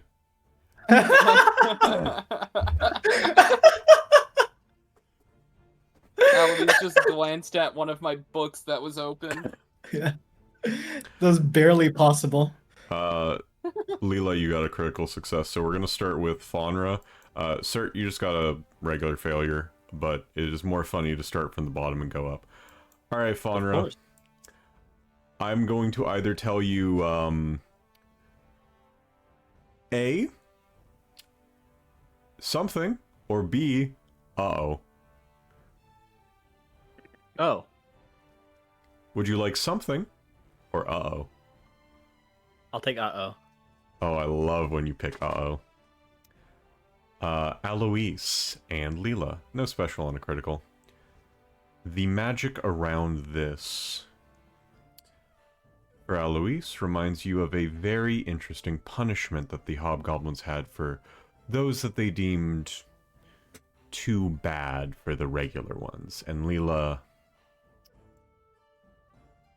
as someone who has magic deeply entwined with the realm of life and death, the magic around this coffin refuses to even let the person within feel those things, feel anything that would let them feel alive, nor require them to have anything that makes them feel alive. A perpetual state of being awake, knowing that you are trapped in there, and never able to escape. That's horrifying. Indeed. You should open it. Okay.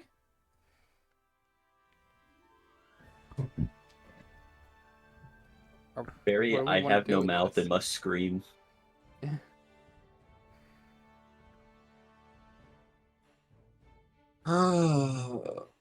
Sir.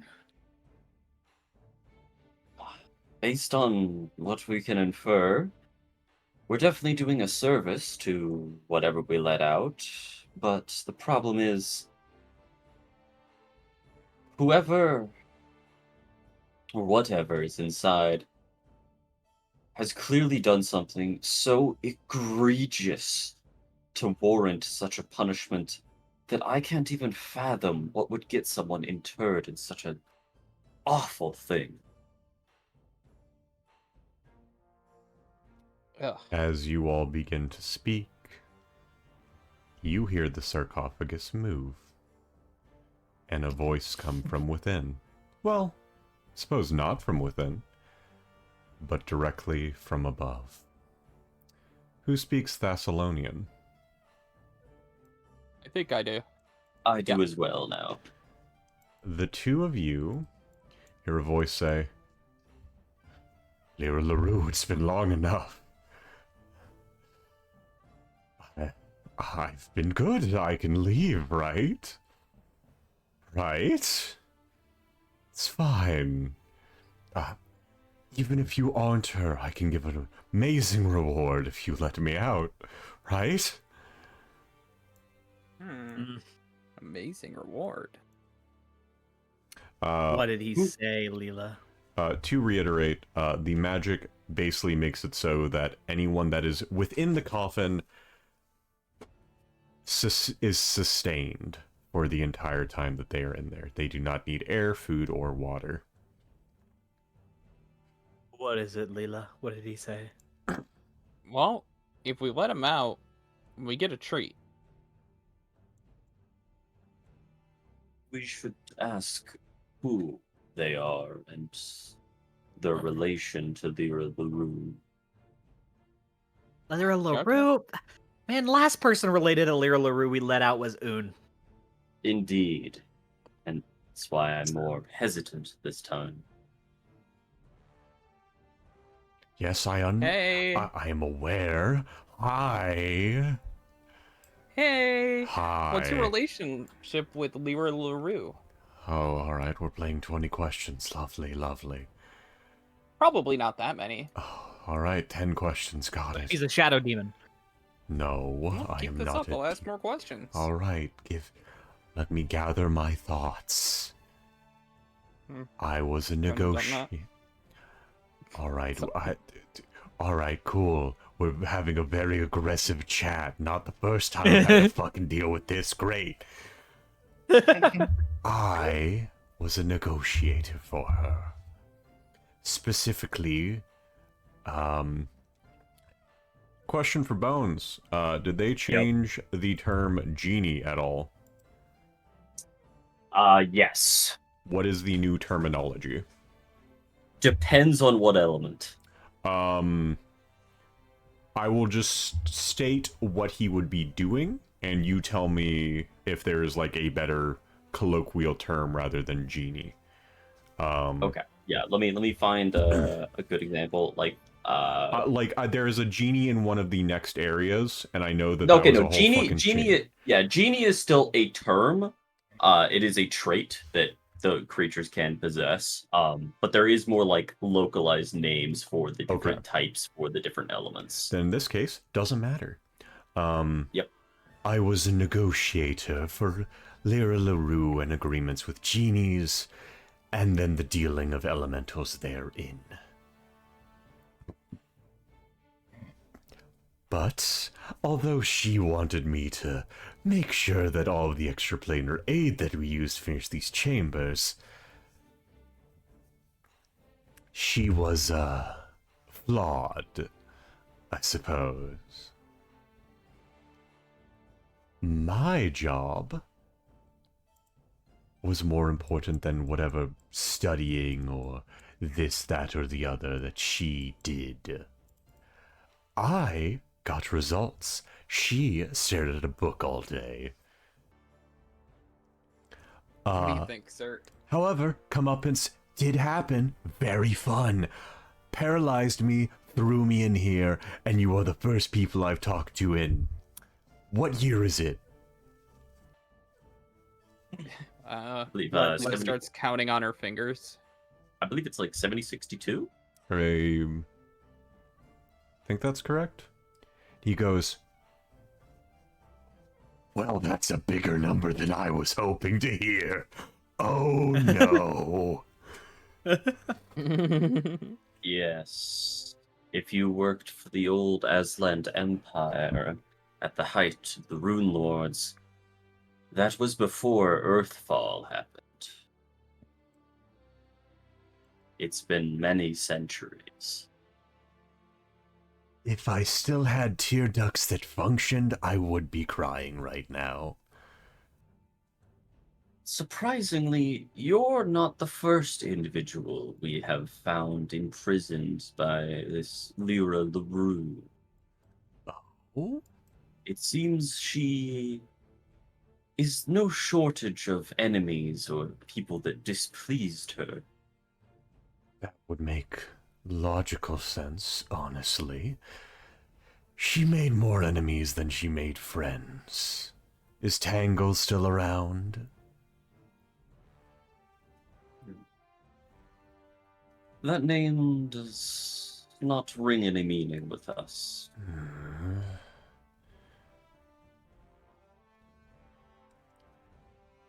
What about her body double? Is she still around?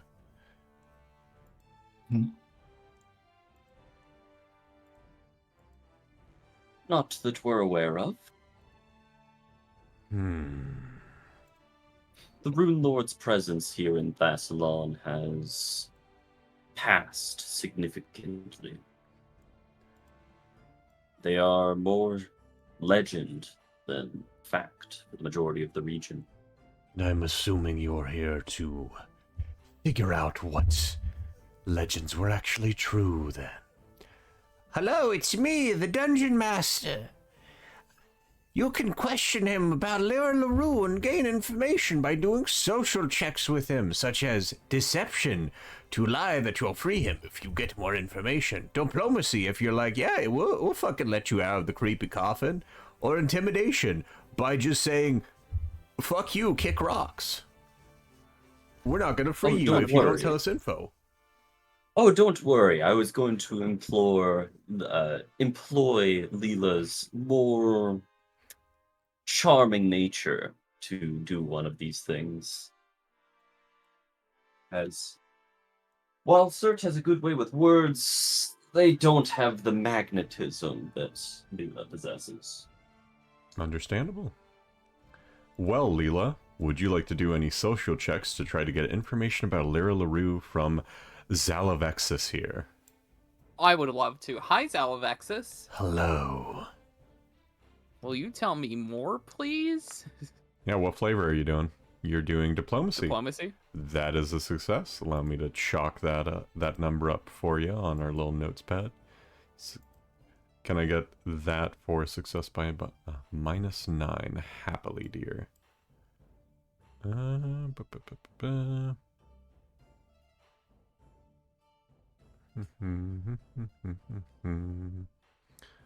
I believe that I said, yeah, so that'll be 12. That makes it 13.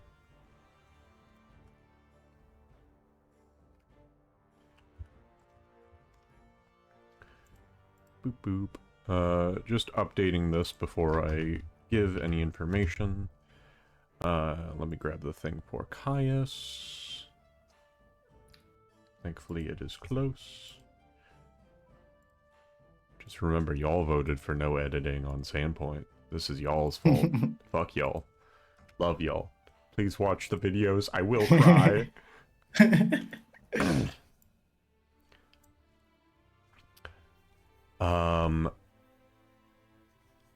Zalavexis gives you generalized information related to Lela LaRue.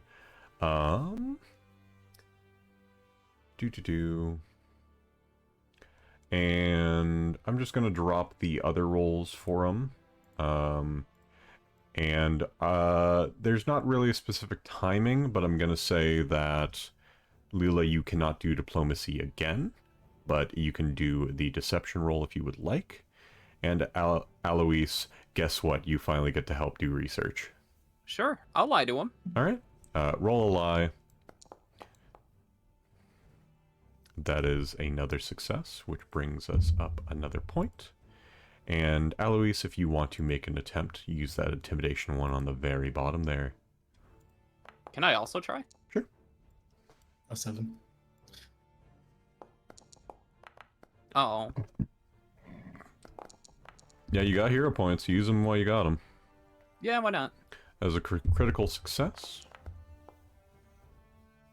As a regular success, so we will mark out this poor man.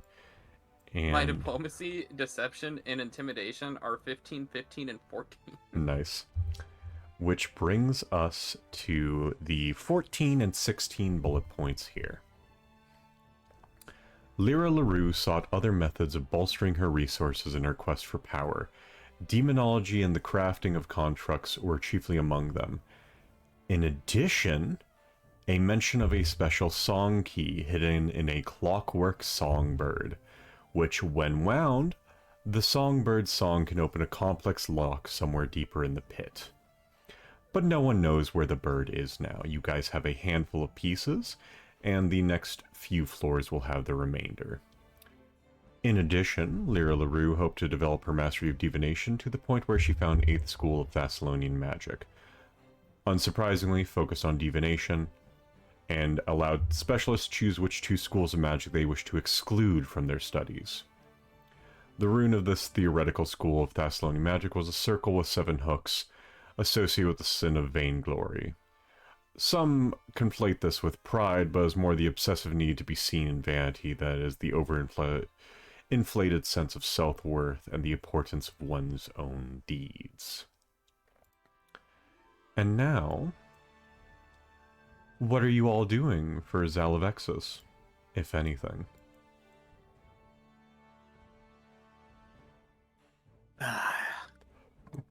Do we Good. dare let him out? Do we Good. I don't know. I feel it pertinent to ask one more question before we make that choice. Ask away. I have, seems, all the time in the world. It would unfortunately seem so. My final question that I will ask: are you human? In a sense.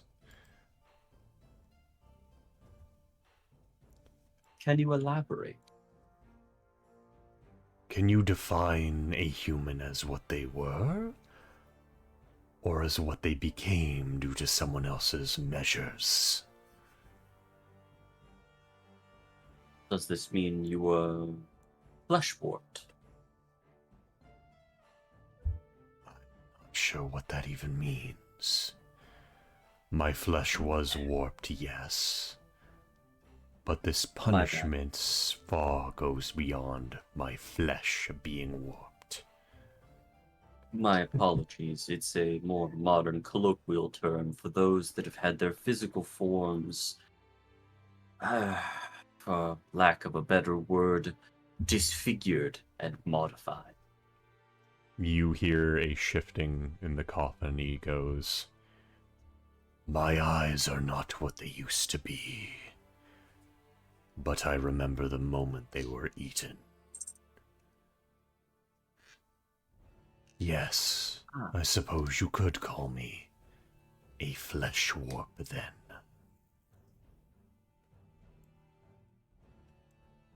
Well then, my friends, I believe this man has suffered enough.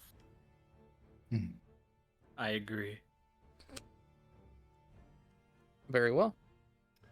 are you breaking the sarcophagus or just forcing it open? Let me roll Will that there- strength check. I got it. Okay, I'll here open you Will it go. there up. be will there be a functional difference, or is it just a difference in checks? You're either beating the shit out of it or cracking it open. Yo, failure by 3 though. Damn. I got this shit. Failure by 45 though. All right. Did that even do Just sees anything? Lela struggle like a baby, and then me and Aloise just go over there. No, it moved a little bit. Yeah, Loosened it up for me. Yeah, you saw it. Yeah, loosen it up. It bunched, I saw it. As you all open the sarcophagus, you do not see a man inside. You see an unending swarm of worms crawling, skittering before they form together into a hand, grabbing the edge of the sarcophagus. As Zalavexis, just low warning, he is nasty as hell. Oh god. Rolls himself out Oh, no. of the That's actually- coffin. I don't like his eyes. Those aren't eyes. No, those are worm yeah, mouths. those aren't eyes. Yeah. Trypophobia. As he goes, It was not enjoyable. the worms that form his body seemingly, as he takes a step, splash out before he slowly picks himself back up.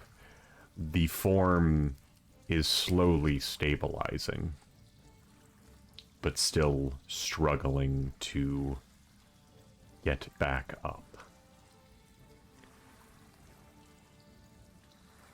Lyra LaRue, if nothing else, is one who responds poorly to treachery.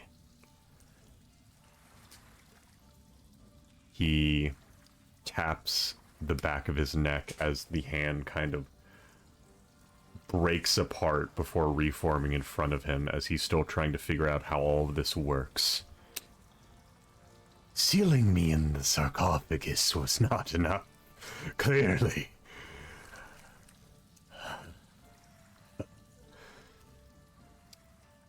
I, at the very least, know what she did with all of the worms from the abyss. Are you suffering? It is hard to say.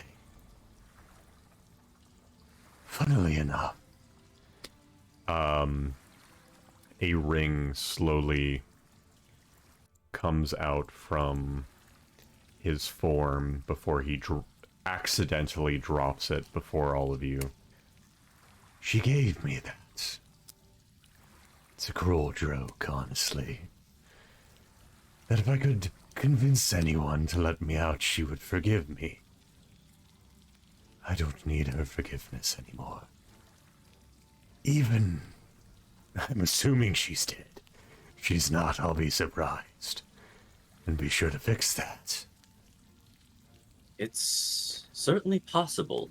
2 other rune lords have survived thus far. Interesting.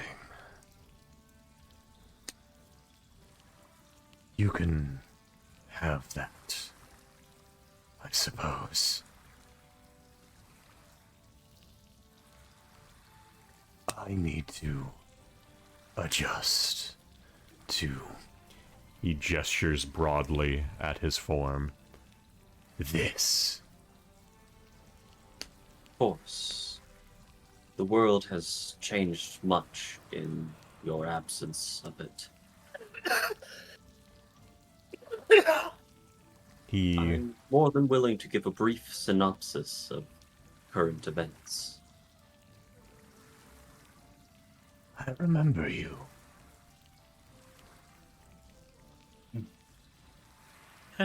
Crazy fucking thing to say to Simpson. I suppose it's possible if you recognize me by my soul. But this current iteration has no memory of you, I'm afraid. That would make sense. Essence always made comments of being only friends in that lifetime. Suppose it's fair.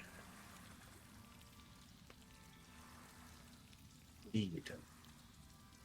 The turning of the wheel changes much of my collective life.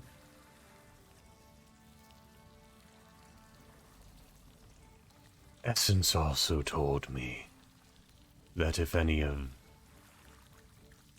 their continued live showed up to not say any, spoilers, I think is what they said. But you wear their gloves. Or at least one of them. The other one looks to have rotten.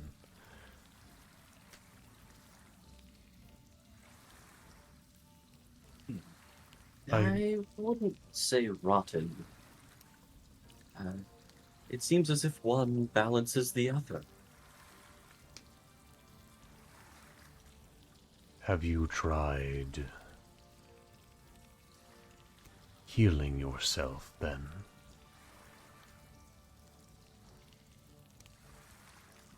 I have not felt the effects of using my vital energies on myself, but I sense the change. I know something is different. I feel pulled in 2 directions, almost. Indeed. Essence was similar, except pulled in 2 directions in a more literal sense. Essence was a double agent for Lela and one of the other rune lords. Can't remember which. Oh. You're not afraid of spiders, are you? Unfortunately, that's a bit of a sore spot. Oh. Watch out for tangles. I suppose I will, if they are of the arachnid visage. Lyra LaRue performed an experiment with a beast from the abyss and several spiders. Essence nearly lost an arm from it. In hindsight, it was... He looks at the facsimile of a hand that he now has. much more macabre than what happened to me.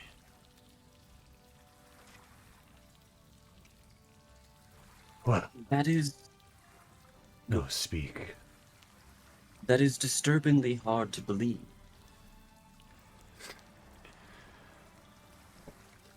Lyra LaRue liked me up until the, treachery bit.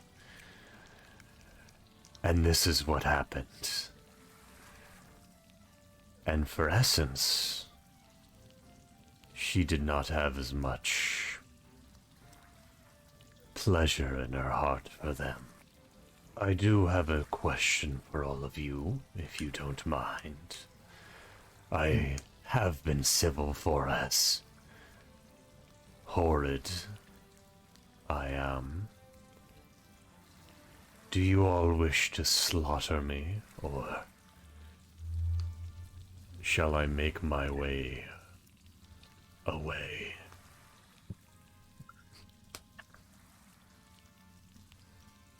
I just feel sorry for him. I can't.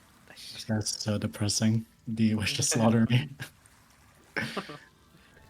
I'm not sure if you realized I'm made of fucking worms. Yeah, it's pretty tragic. Yeah, like, I'm not winning a beauty contest anytime soon, that's for fucking sure. I feel too bad for him to even think about it. And part of me hopes he gets his revenge on Lyra LaRue. I don't understand. Now that you're freed, if you're asking us to send you to the River of Souls. Not asking you. I am making sure that I do pass. I don't have to look behind me as the one that smells of the man that came several years ago, punches me in the back. I suppose I don't have a skull anymore. But she would punch me in my skin, my meat. I assure you, Honra's like will- dry heaving a little. you have been very reasonable, and yours is a tragic tale. I don't believe, unless you mean ill harm to ourselves, there is no treachery to be found within our ranks. Wonderful. If you don't mind me, I'll be taking my leave then.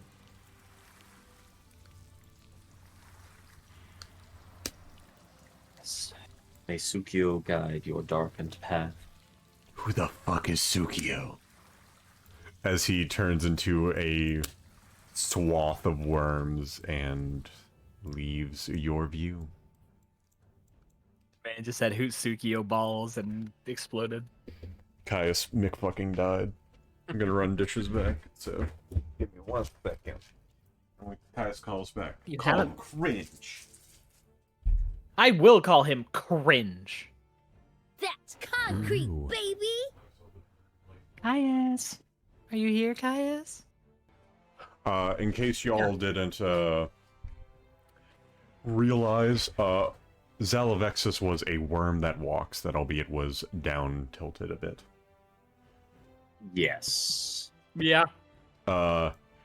Lyra, he tried to fucking do a power vacuum / kill Lyra LaRue, and Lyra LaRue went, damn, that's crazy, magic spell.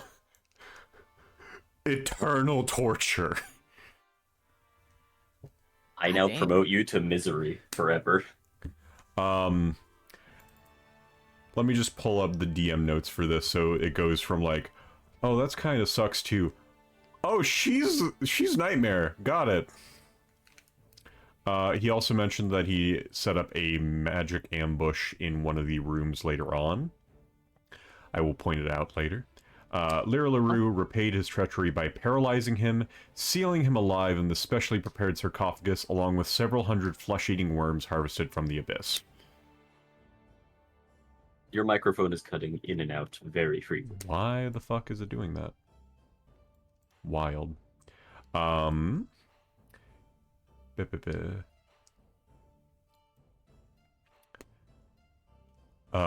Lyra LaRue repaid his treachery by paralyzing him and sealing him alive in the specially prepared sarcophagus, along with several hundred flesh-eating worms harvested from the abyss. The sarcophagus and worms transformed him after death into a worm that walks. I offer you one friend. Hello, friend. Oh. What Okay. the? Okay. What the? Okay, goodbye. Sigmar? Goodbye. Wait, was that canon? Yeah, it just sort of floated through before turning invisible as it went down the hallway. What is at the end of that stairs down that way? Way down. I see. And way down to the next level of the pit? Yep, this will take you to H3. Well, let's see what the depths have waiting for us on the next floor. Yeah, we have main entrance, which will drop you out nearby H1. We have that entrance, which will drop you out near H3. You have a entrance from the west side there that would drop y'all, or west side nearby where the Drider is, that would drop y'all at H4. I'm just gonna grab all y'all and just place y'all in one of the possible spots, i.e. the main entranceway, and y'all can decide from there. Sounds good. Currently dropping everyone in. Everyone is... This is the primary entrance that you all would be taking. It's compressed. Yeah, Then. thin fucking hallways.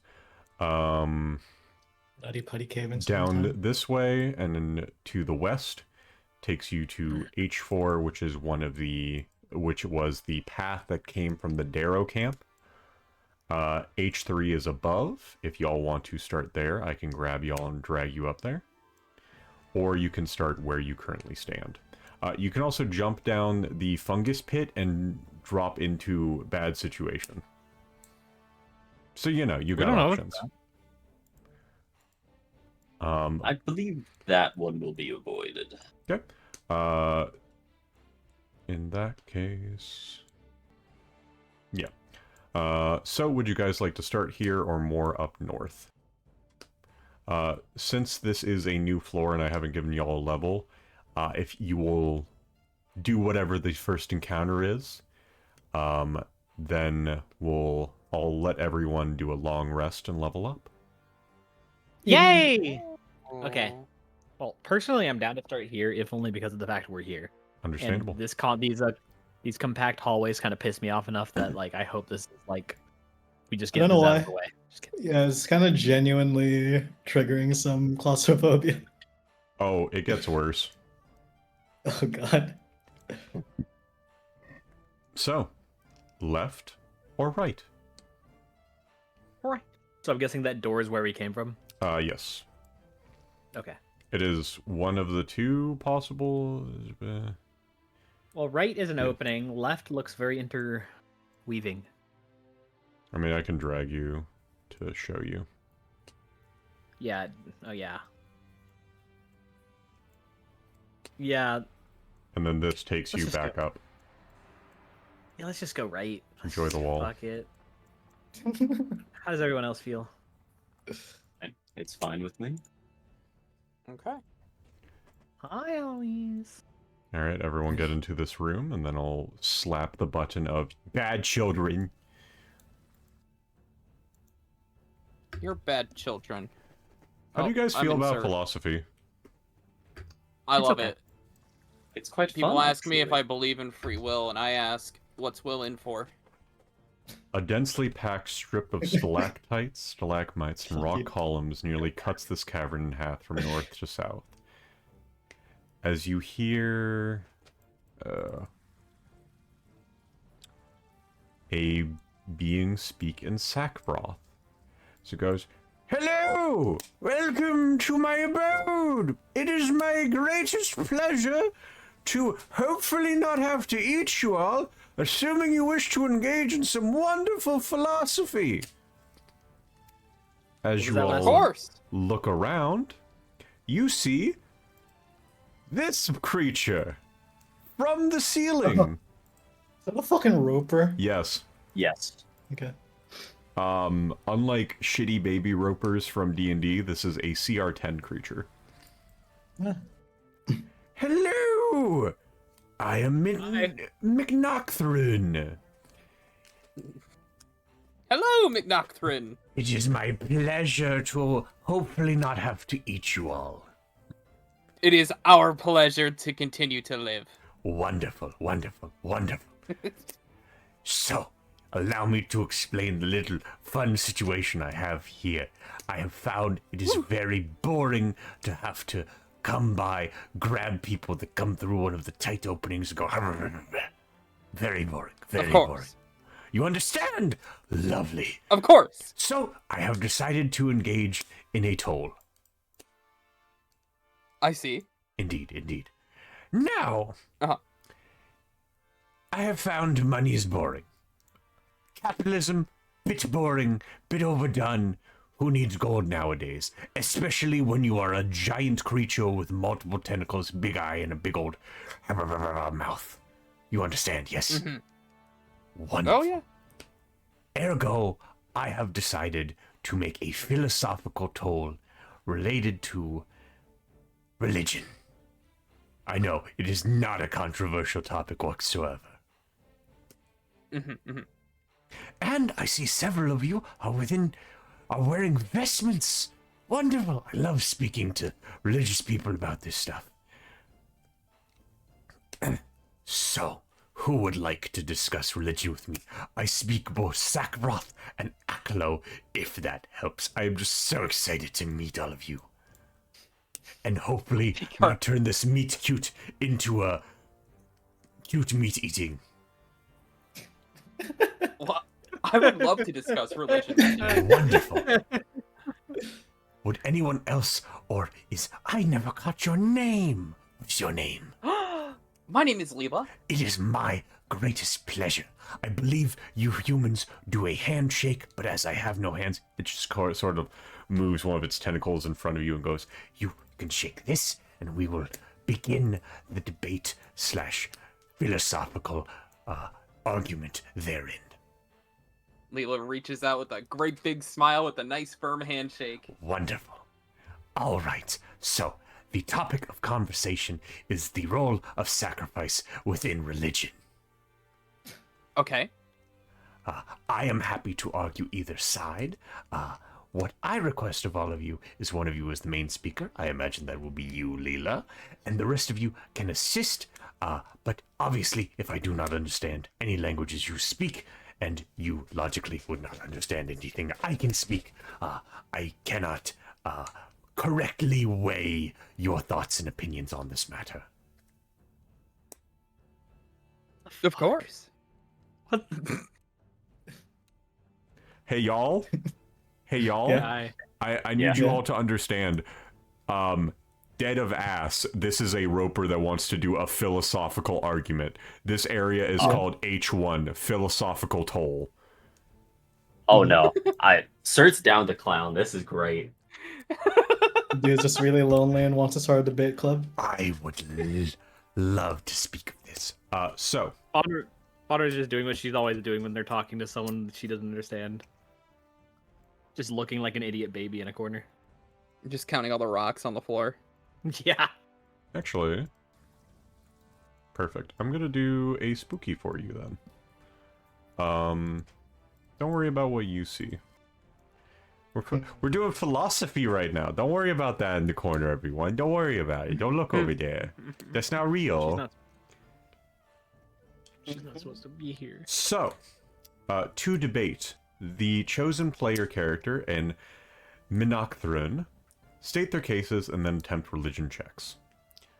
This will be mostly off of my understanding of sacrifice in religion related to Pathfinder and the like, so it won't be as fancy if, for example, Bones was doing it.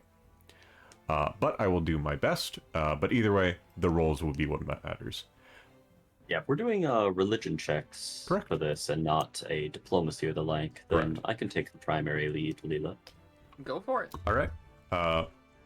What side would you like to argue? Argue for or against the role of sacrifice within religions? Can I take a funny spin on this? What would you like to do as your funny spin? It would depend on the sacrifice. Ooh. Sentient creatures are... No, that would be atrocious. However, minuscule offerings as sacrifices, a paper lantern, a bit of bread, these are acceptable. This is So interesting. you're arguing for. Okay, sorry. Arguing for in the sense of for to Yeah. a point. It requires context, and it requires, like, what the point of the sacrifice is. Minocthun says, in turn. That is a very fair point. I have found that a large amount of religions implement sacrifice in one way or another. There are several different gods, such as the beings down in Geb, that are willing to sacrifice their own bodies, or being willing to inflict pain onto others as a sacrament to their god. Logically, as this is something that their god approves of, and they believe that their god is, air quotes, correct and right, then this is a fitting sacrifice. I suppose the question that I now pass back to you is, what is defined as the line in the sand for sacrifices? If someone worships a god that, for example, is into fire, is into arson, is into the beauty of flames, is it wrong for them to build a house and then burn it to the ground? Logically, this means that there is something that is being built that could be providing benefits to the people within that society, that someone is using as a sacrifice in their religion, which largely would only benefit them and any other followers within the town. How do you view this? I have no qualms with such an action. Interesting. What were you going to say? Oh, I was just going to say, if at any point we're getting too lost in the sauce, you could just go like, can we just do the religion checks? Okay. Yeah. I would have no qualms with the issue. It harms no living being, and it's simply done for the satisfaction and gratification to their particular faith. All right. It is an act of service to their god or belief. All right. So we will do a blind contested check. Okay. I have Need to rolled make for this a him. blind GM roll. And I believe Lela gets to support me with a religion check. Indeed. I'm not gonna bother to try. I don't think you Oh, even sorry. can. Okay. Didn't That's private okay. that. As I will be kind, and Lela would probably put in her own situation. Minocthun, the philosophical debate goes on back and forth for a few more rounds before Minocthun goes, This is a very interesting point that you have made, but I feel as though we are getting a bit too granular granular in our discussion. Regrettably, this does not satisfy my desire for a philosophical debate, as it feels we are mostly circling the drain, how you say. I would recommend a second round. Failure. Menachthun is disappointed, but not to the extent that they impatiently attack. They announce a second round. If they fail this round, it is a critical failure. Okay. So, round 2. For this one, I will do an open roll with a nice 34. And y'all can do open rolls as well. Okay. No. Burn them if you got them. Really? Lela, also roll. Oh. What the fuck? Plus 18 can't roll above a 10. All right, That's murder so it sad. is. How regrettable. Oh, our new friend. No. Just for the flavor of it, because it was a philosophical debate, Cert will be rolling religion for initiative. Fun fact, it actually says Menachthun rolls religion for this. I just speed rolled. Oh. So he That's funny. actually gets 2 lower than that, because he rolled a McFucking 2 and does his religion. So... That's really funny. Why is there a woman creeping on us? I You don't recognize worry that about woman? You know that woman. Mouse Yeah. over her. I know. She's I know. she's just watching. It's fine. Cuck. Sertium Healer, as the person who did it and heard this being go, All right, murder time. what would you like to do? Regrettable. I had hoped we could reach a common ground. Unfortunately, the arguments that you made were very blasé and non-committal. I apologize for this. However, I am starving. What the Blase and non-committal. He's an asshole.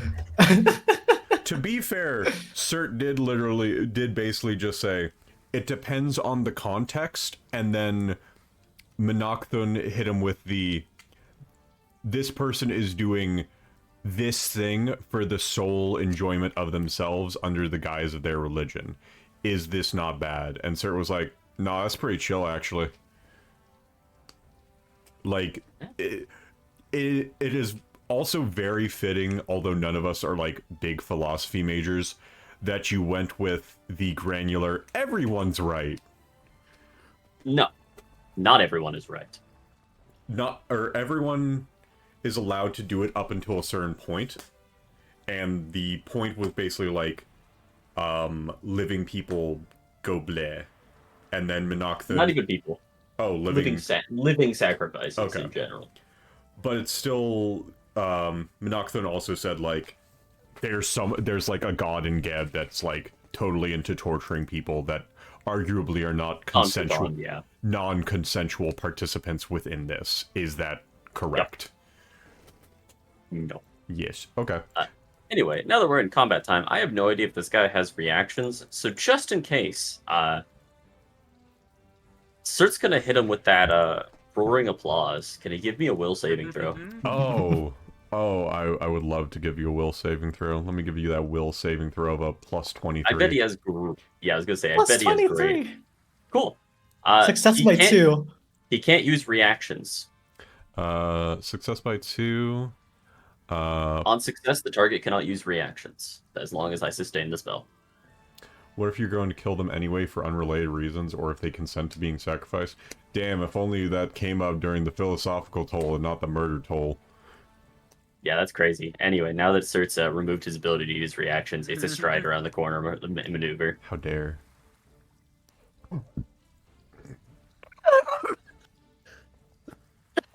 Aloise. I'm okay. First I'm gonna pick up an elf. Yay. Place the elf. Not so gently. Because of Over how here. McFucking big Menachthun is, you cannot throw through him. Motherfucker. You are in very tight corridor, and you are telling me that you are going to lob Faunra through him. Motherfucker. I have fucked no mothers. I have no genitalia. I know where those let's- tentacles have been. Yes, they Let's shook start off Leila's with Grand hand. Marshal then. Actually, place this. Where the frick is this? Demoralize. Nat 20, let's fucking go. Frigton Let's- 2. Wonder what his philosophy on dying is. Why he's so big, though? He is a roper. He is roughly the size of a whole ass stalactite. Okay, you will take 44 damage, or they will take 44 damage. I am just going to apply that mental damage as a persistent effect whenever I figure out where it is. There we go. 1d4 mental. Yeah. There we are. B. It's only like 2 meters across. Rain, I love you. Let's not rules lawyer. Rules lawyer. Lela. Okay, well, I'm gonna vibrate him. Why do you gotta vibrate him? Well, bzzz. Alright, he only has a plus 20 for this. And he fails. Fails from the frightened based. Alright, he will take 33. He will be sickened and deafened. That is 2 of your 3 actions. Lela, come here. Alright. Okay. No, that's the wrong way. Oh, Damn, that's crazy. He still can't use reactions. Big Sag. My power keeps flickering. Spooky. Yeah. Concerning. Do you... We can probably speedrun this. Might be for the best. Okay. In that case, I'm just going to do simple attacks for him. First, he is going to slap you with his strand. And miss by Frigton. huge Frigton. Frightened value train. Frigton. Who spooky 5 you? Be back in 1 minute. It will then use Flurry of Strands, which will target Faunra and also Aloise. And miss both. And then it will attempt to bite Aloise. It has a fucking better flurry of blows. This is horseshit. It has a better Flurry of Blows if there are multiple options.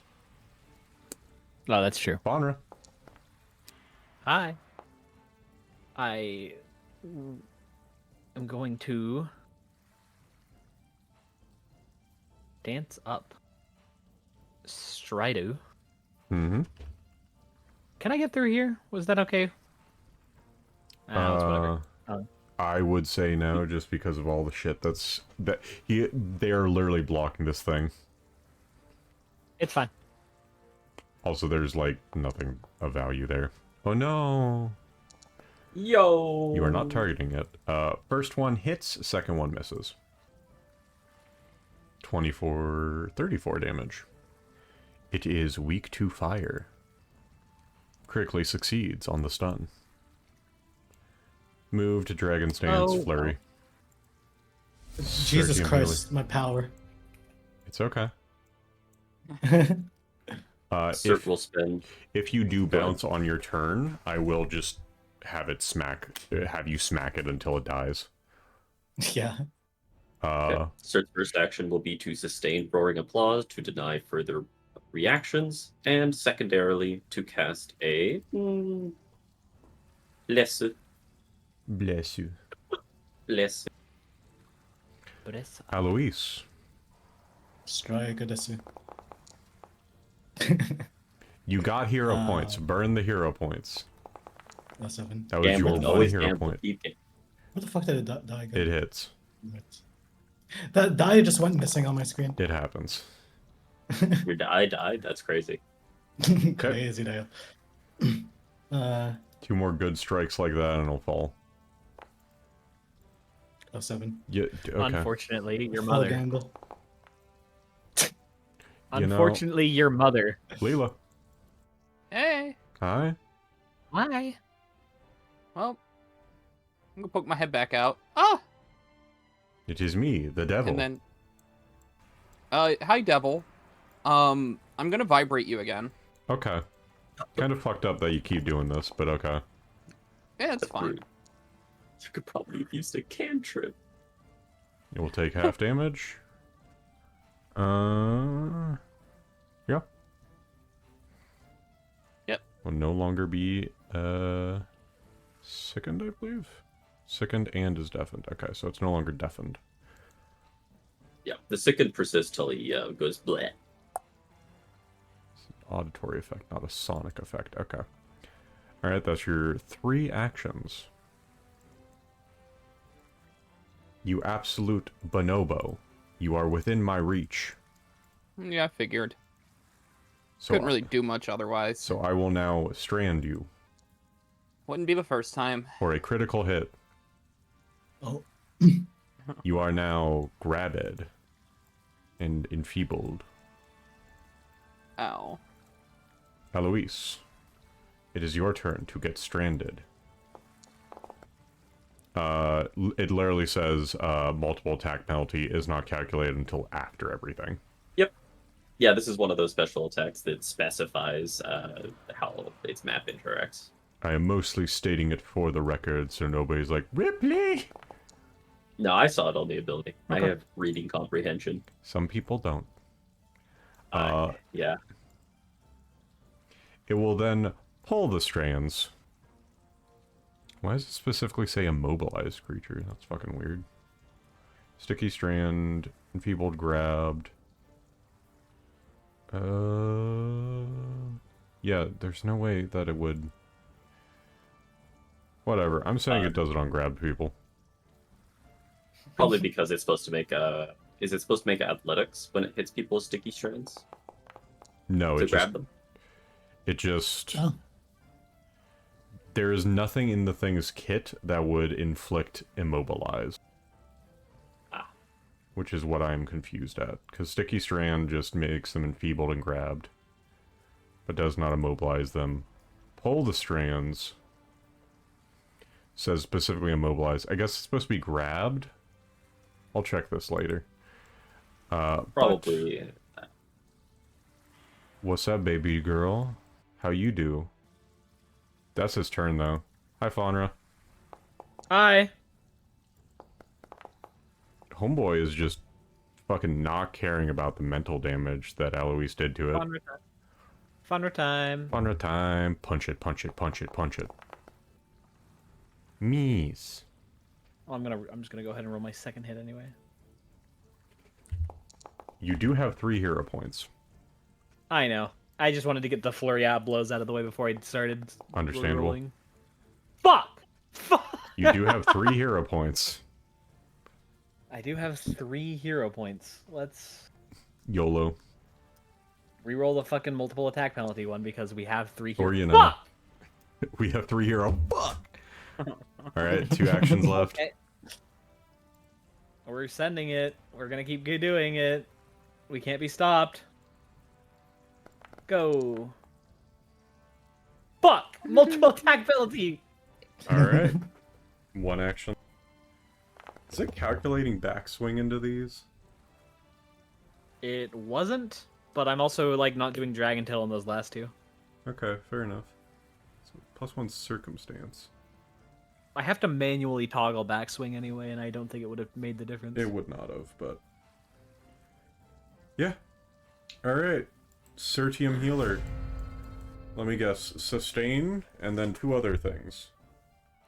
Sustain bless, sustain roaring applause, and amusingly, Aloise does not receiving the current benefits of bless, as it seems, probably due to this rock pillar having a little bit of collision. This does annoy Cert greatly. However, there is a workaround. It's called guidance. Enjoy. That is my turn. Pat, Pat. Alright, Aloise. Fucking crump this man.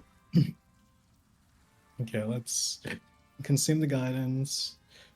So I'll just add those as a circumstance over here and fucking send it. Like freaking send it. Yeah.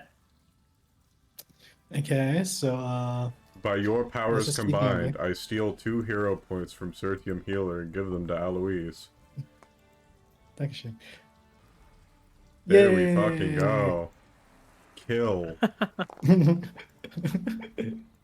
Oh Come on, wow. you can hit better than that. That was depressing die roll. Come on. I don't think you can call that a die roll. It won't kill anyone. A 1, a 3, and a 2 on a You D12. do have the second hero point if you want to reroll the second map. Or the first map, I suppose. 07. Burn him while you reroll got isn't him. It is end of session. Ah! Okay. Alright. Let's go gambling. Yep. That's a miss. Motherfucker. Huge. Alright, Lela, come on, take us home. Easy. Throwing darts in it. Okay. Never not win. You're supposed to do a DC 5 flat. Easy. This would be depressing if she rolls a 4. Roll me 1d20 real quick. Okay, we're good. Cool. We're chilling. That kills it. Alright. Caius, get out of here. Everyone will I'm so torn up. everyone will level up. Killed our friend. Yay! I'm also giving you this loot for free. Yeah, I'm gonna turn off my computer before Bad things happen. Yeah, I don't want to break the... Invisibility greater rune. Okay. Uh, Thanks for session. yeah. Bye. I will raid into someone.